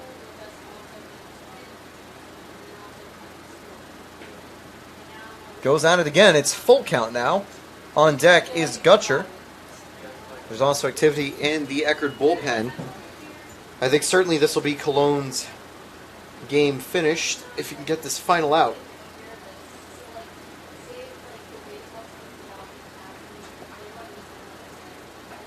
Ball 4. Saladino works a walk to bring up Gutcher.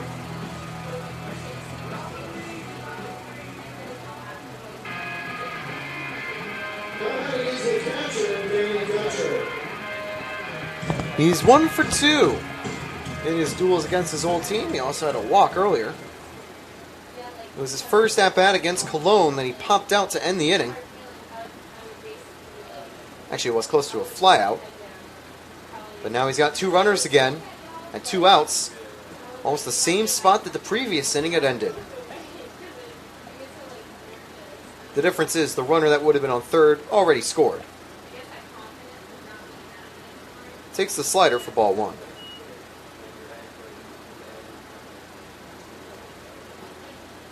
Ball 2.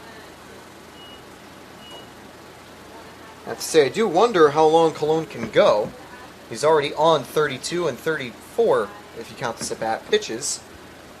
Here comes his 35th pitch coming out of the bullpen.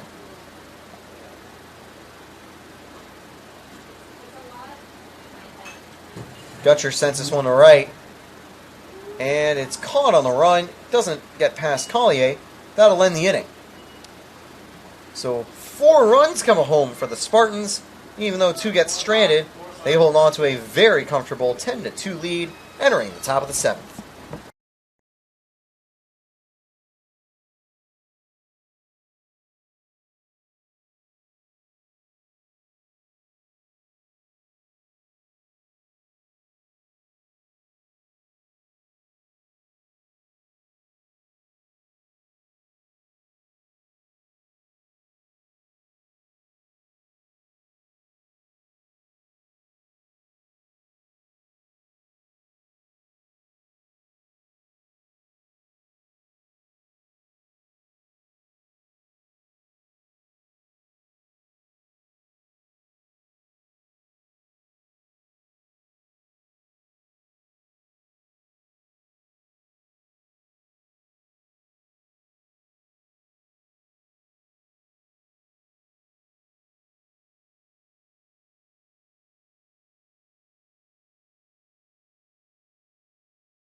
Linder ready to go once again. His job is a lot easier since the Spartans have given him 4 runs of support in the bottom of the 6th. He had a very quick inning last time, 12 pitches and a strikeout. He'll be facing 3, 4, and 5 hitters, Cox, Abbott, Andriel. They're 0 for 6 in the game.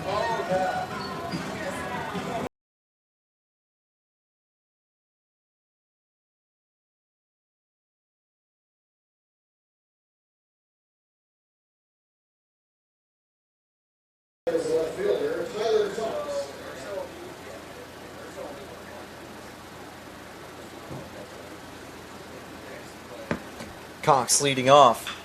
Cox with a drive, but playable for Jordan Lala. 1 away. Decent sound off the bat, but ultimately a harmless flyout to bring up Abbott with 1 out.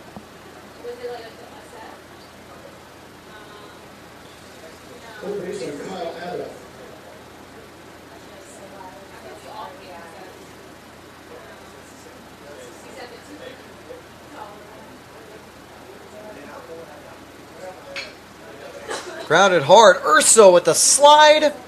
And the throw is in time. Eckerd almost had to go into a split there.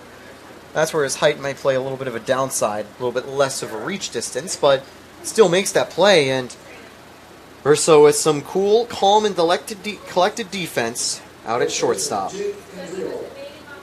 Andriel steps up with 2 away.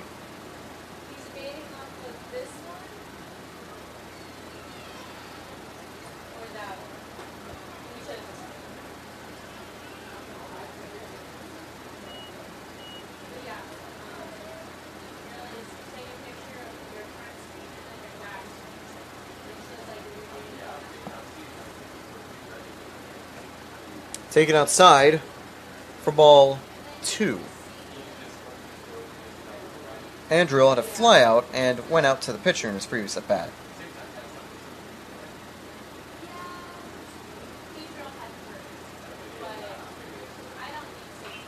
Fouled away, it's 2-1.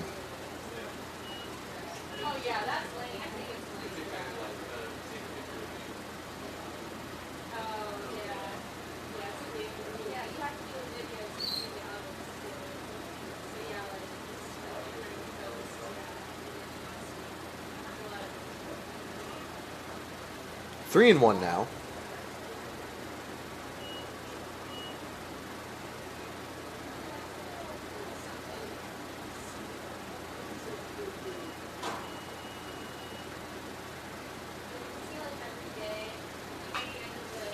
Drive to right.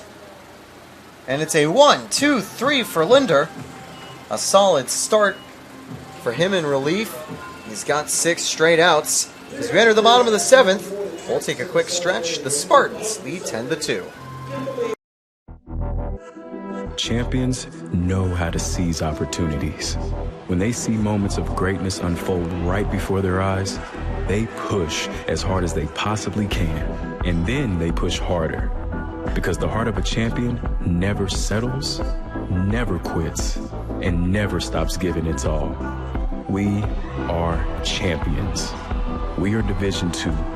We go big, we give it everything we've got, and we win.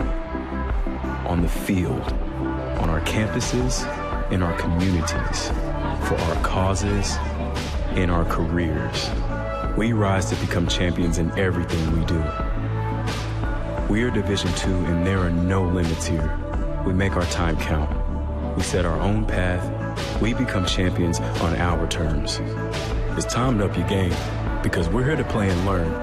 But most importantly, we're here to discover ourselves, our vision, our heart, our drive, to achieve every goal we aim for, because we want to be champions at the highest level, life. At Division II, the opportunities are here. Are you ready?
Jordan Lala leading off.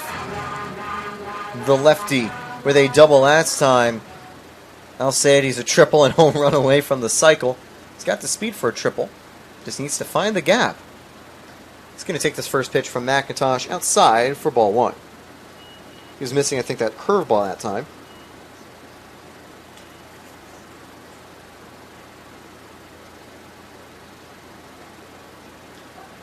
Count goes 1-1.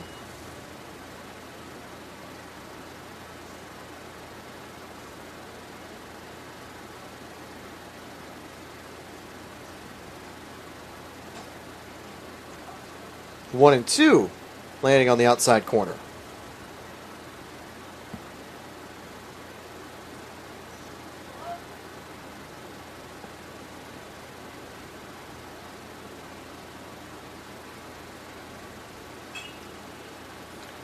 Fouled away.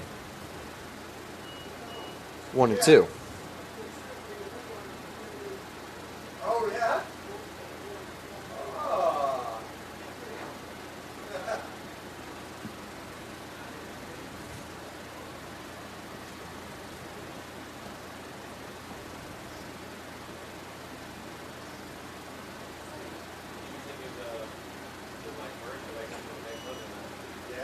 2-2. Missing outside.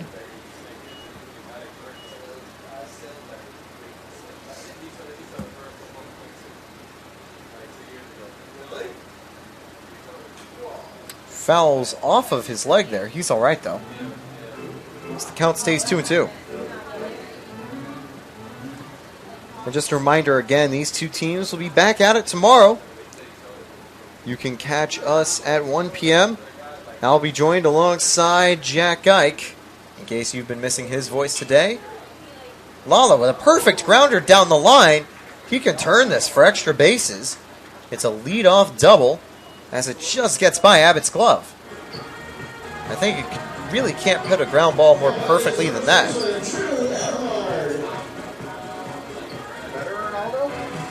Brings up Drew Eckerd.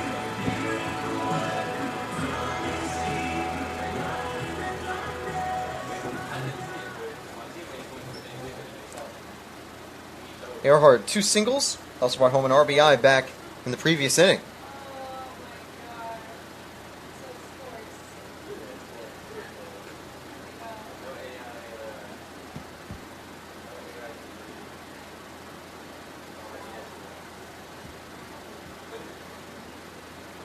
Here's the 1-0 to Eckerd.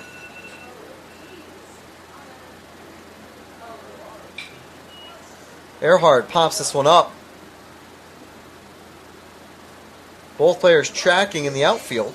Gelwick and Cox almost run into each other, but they're able to stop in time and get the first out of the inning. That brings up J.D. Urso. He's 3 for 3. And he also got a walk earlier. He scored every single time he's got on base.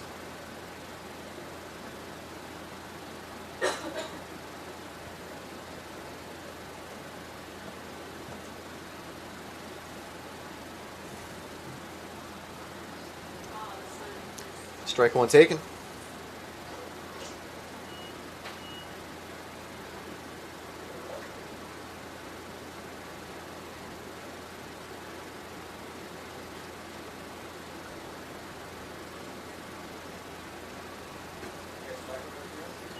Two and 0 taken outside.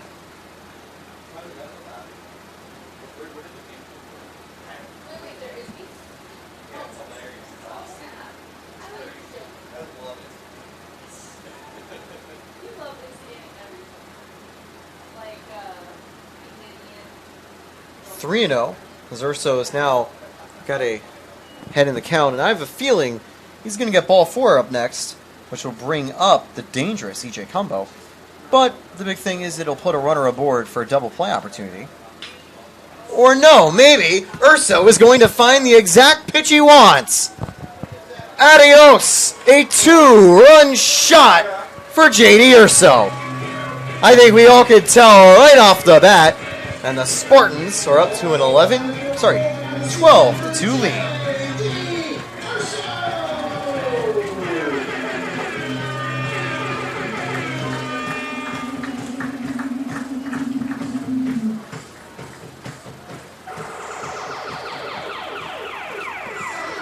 That gives Urso his 45th RBI and his 4th home run of the season.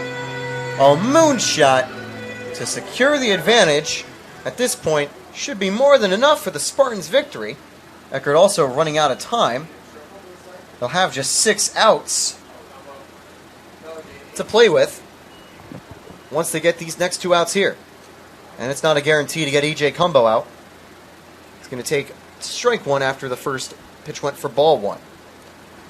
1-1 count for the dangerous right fielder.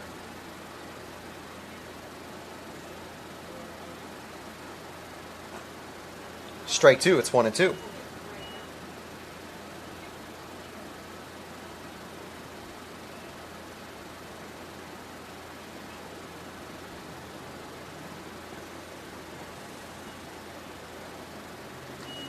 Slider just a bit high. It's going to go to 2-2 now.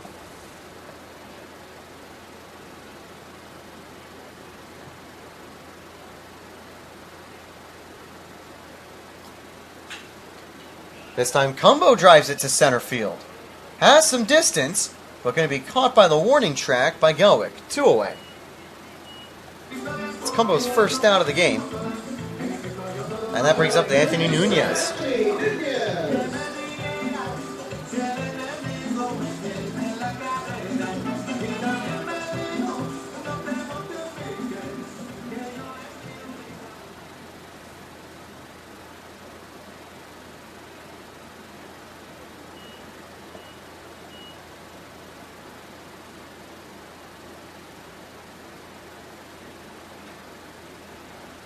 Ball 1 taken outside.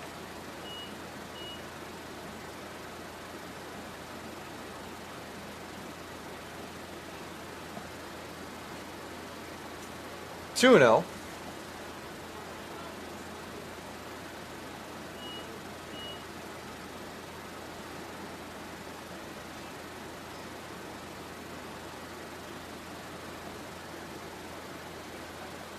Two and 1. Nunez just taking his time, getting a feel for McIntosh's pitches.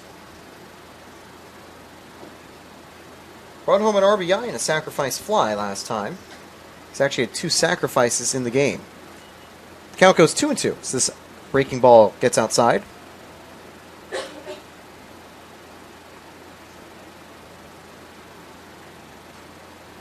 Fouled away.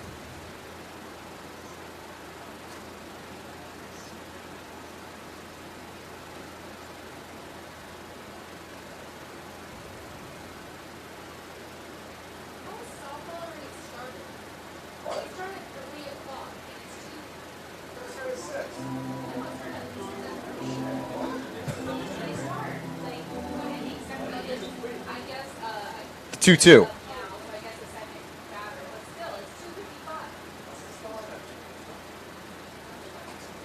3-2 now.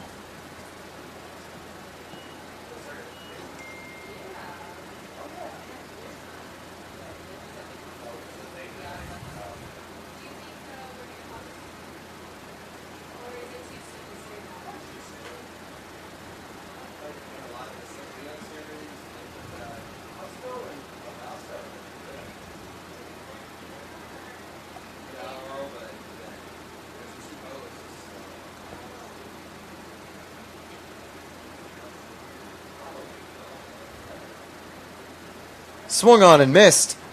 McIntosh gets a strikeout to end the inning. A little shaky there with that home run from J.D. Urso, but does a good job to keep the Spartans quiet the rest of the way. They lead 12-2 entering the top of the 8th.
due up for Eckerd, Collier, Erickson, and Muzio. Linder ready for his third inning on the mound. He's done a great job through 21 pitches. I know Coach Ursa would love it if Linder could get a quasi start and finish with 4 innings of shutout relief ball. Working as a bit of a follower after the great opening there from Michael Paul. It also helped save the rest of the Spartans' bullpen. 0 for 2 today is Collier. And Linder just misses for ball 1. It also misses catcher's glove.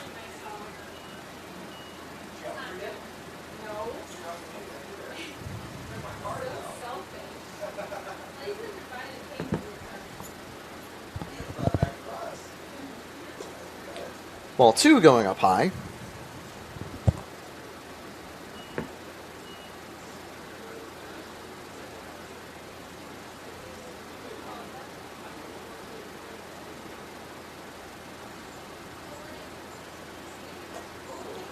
Oof, just missing inside. As Collier had to duck out of the way. As it didn't just miss the zone, it missed hitting Collier. Would have been scary. Because of that, I think Urso might send someone out to the bullpen just to get ready. Linder finds strike 1 down in the low edge of the zone.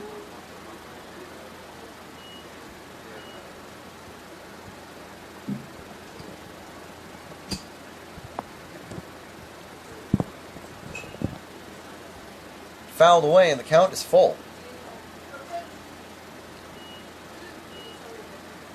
Erickson will be on deck. Eckerd only has 2 hits in the game.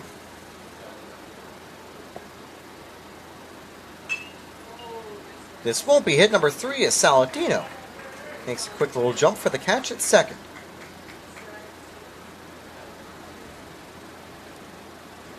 One away.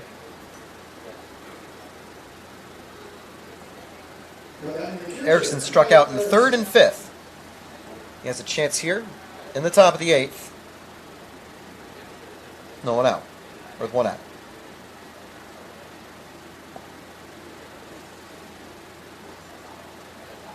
Strike 1.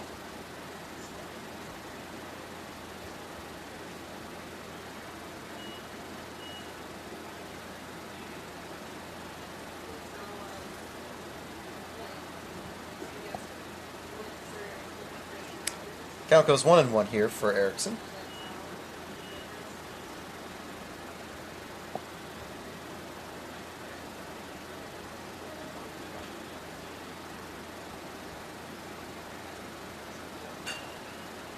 Driven to center field, but in play for Lala. 2 away in the top of the 8th. Brings up Joe Muzio. Muzio had a line out on a great dive from Drew Eckerd in the 1st inning, or 3rd inning. In the 5th inning, he had an even harder line drive down the first base line that was also caught by Drew Eckerd. I think Muzio is going to pray that he can hit it the other way to try to get aboard here. I mentioned earlier that I was with him during a summer internship doing commentary for the Elmira Pioneers. He had some special moments, including a clutch 2-run home run that was able to help the Pioneers secure a playoff berth for the first time in 5 seasons in their collegiate league. Muzio was going to now find himself 1-2 in the count.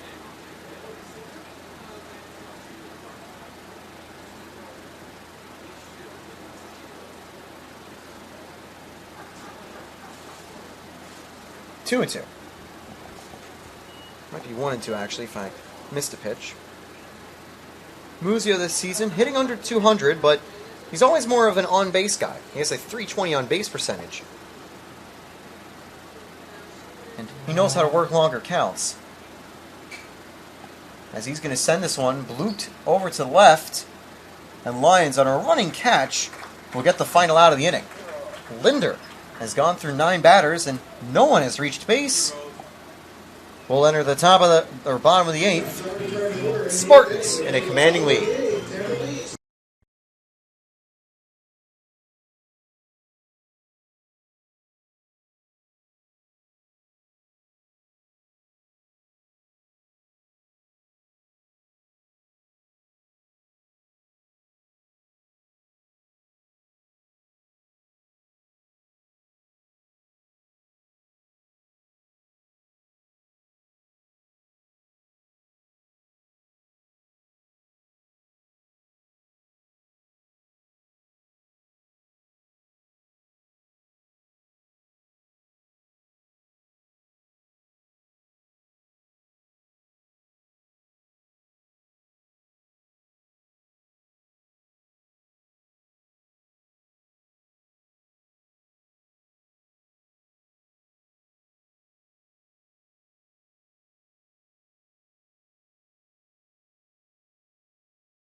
Getting the start here.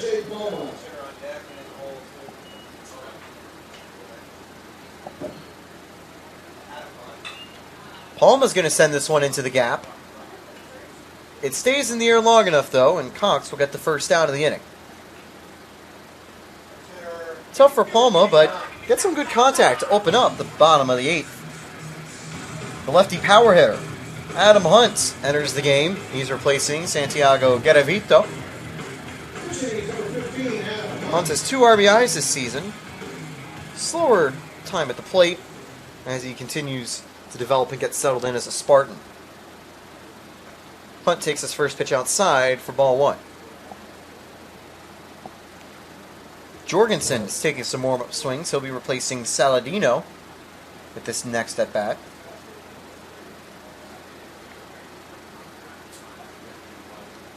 One and one now for Hunt.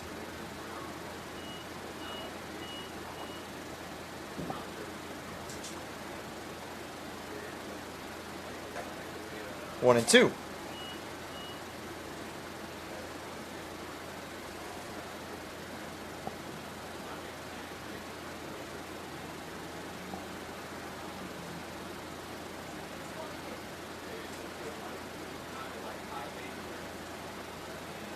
Misses for ball 2.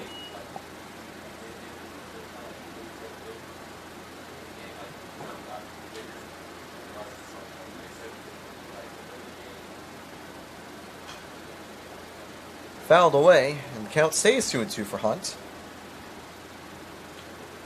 3 walks to 4 strikeouts, so not too bad with his strikeout to walk rate. For pitchers, you want it to be 2 or 3, but for batters, it's alright if you have more strikeouts than walks. Just don't want too big of a gap in between, as the off-speed misses well outside.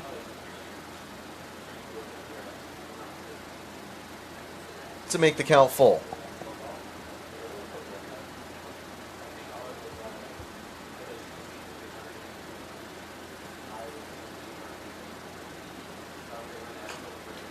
Chopped over to first.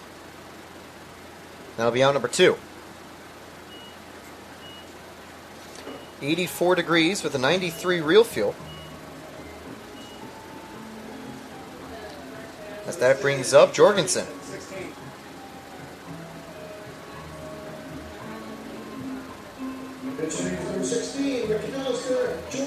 Say, in terms of our doubleheader tomorrow, there could be some rain in the afternoon, but hopefully we'll have time to get the games in.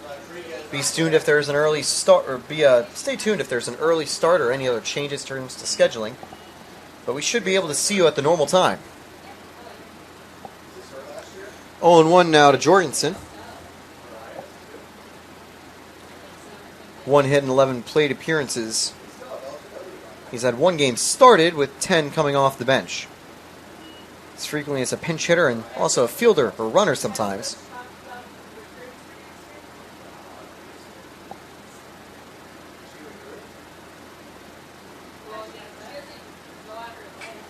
He fouls it back, and the count goes 1-2.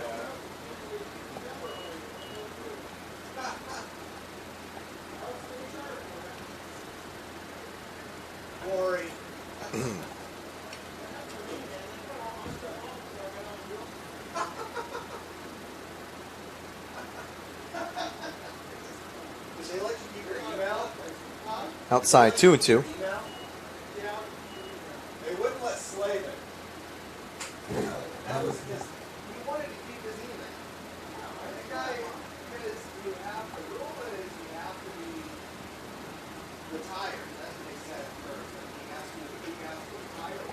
And the count is going to go full.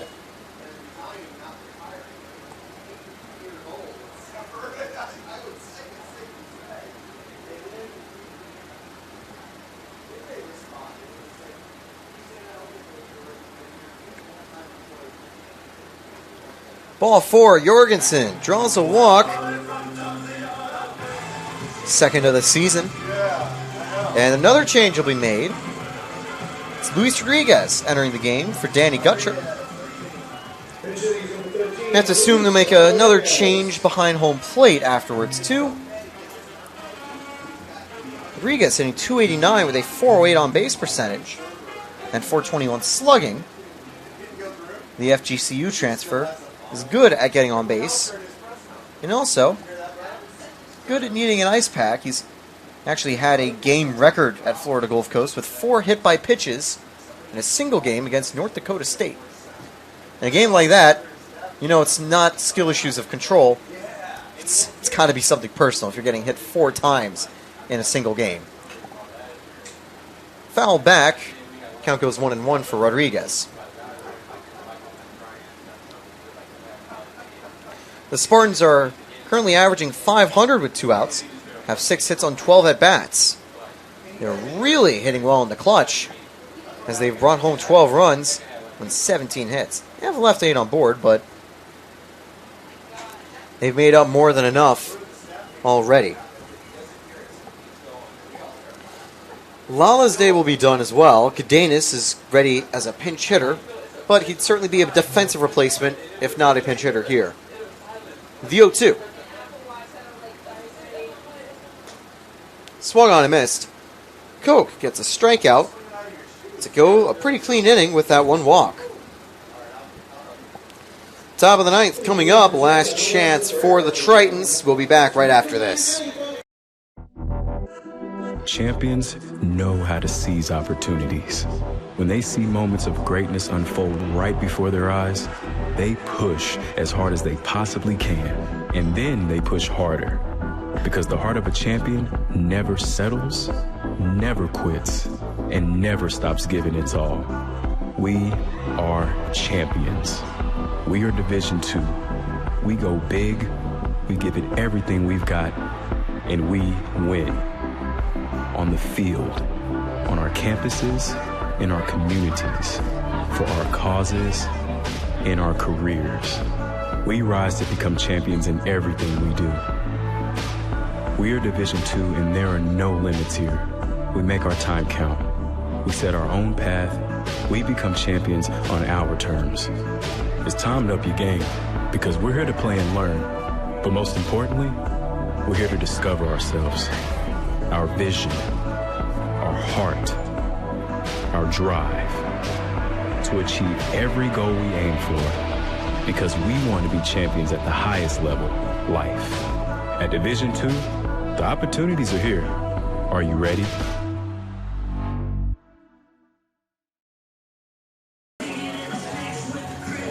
And we're back. Linder, 3 innings, 1 strikeout. That finishes up his day from the bullpen. He also has 34 pitches, a great outing. Now it's going to go to Beckett White. He's going to be tasked with getting this final inning wrapped up as Tampa looks to take game 1 of the series.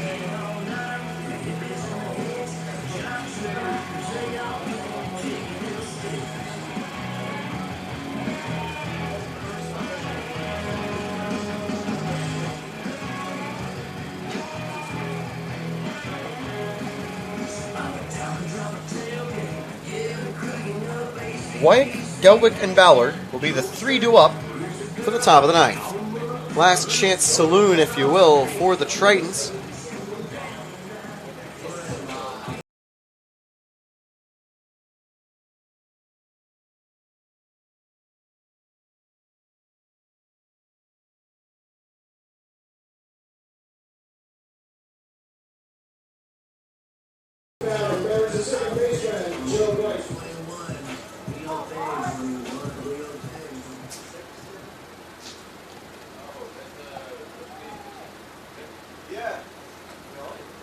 White misses his first pitch for ball 1. White has 2 groundouts today, as this will finalize the third time through the order for the Tritons bats. Good fastball there for strike 1.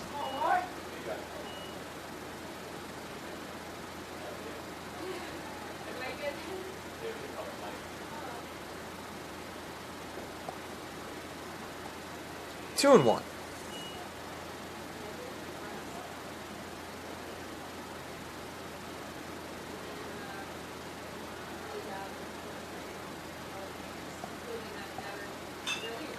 Line to right, and it's going to get down for a base hit. That's the 3rd hit of the ball game for the Tritons, as it brings up Gelwick. Up till that point, the Tritons were 2 for 26 at the plate. They're now 3 for 27. Still not the greatest total.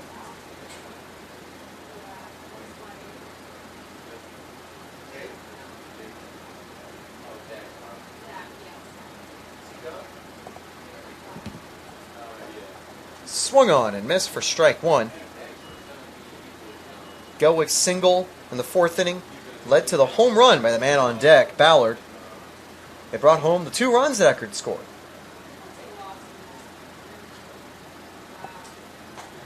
Strike 2 from White, right down the middle. White's utilized some solid stuff early on in the season. He's had 12 strikeouts in 10 innings, 7 walks, so the control hasn't been perfect, but looked to find the zone so far pretty well. Just misses a slider up high. Would have been a great strike 3 pitch.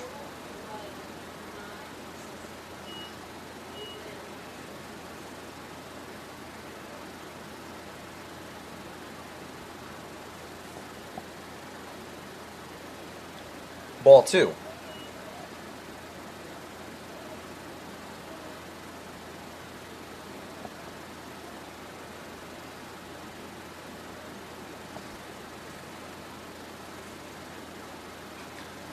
Gets the fastball low for strike 3, and that puts 1 out on the board for Ballard. Ballard had a home run earlier in the game, but other than that has been kept quiet.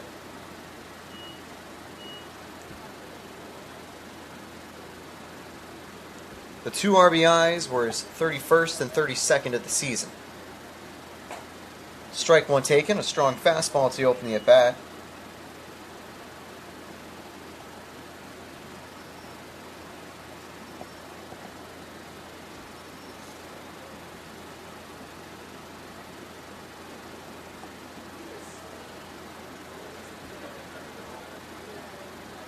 Count goes 0-2.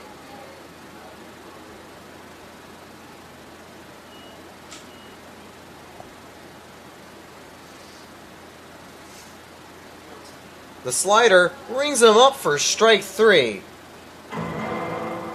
A very well-placed slider on that top corner, and there's 2 away. As White already has 2 strikeouts, they'll face Cox for the final potential out. Cox is 0 for 3 with 2 flyouts and a ground out.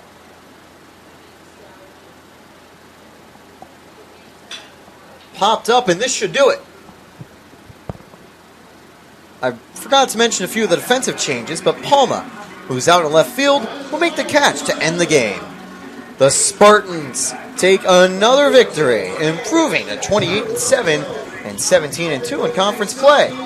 This also extends their win streak to 4. For Eckerd, it's unfortunately the losing times that still roll. They're 16-16 with a 6-game losing streak. Well, that's just some of the downsides of having a tough second half schedule, but they'll be back tomorrow looking for some revenge against one of the top teams in the nation. Players of the game, well, I think first you got to give a shout out to Paul's dominant performance on the mound.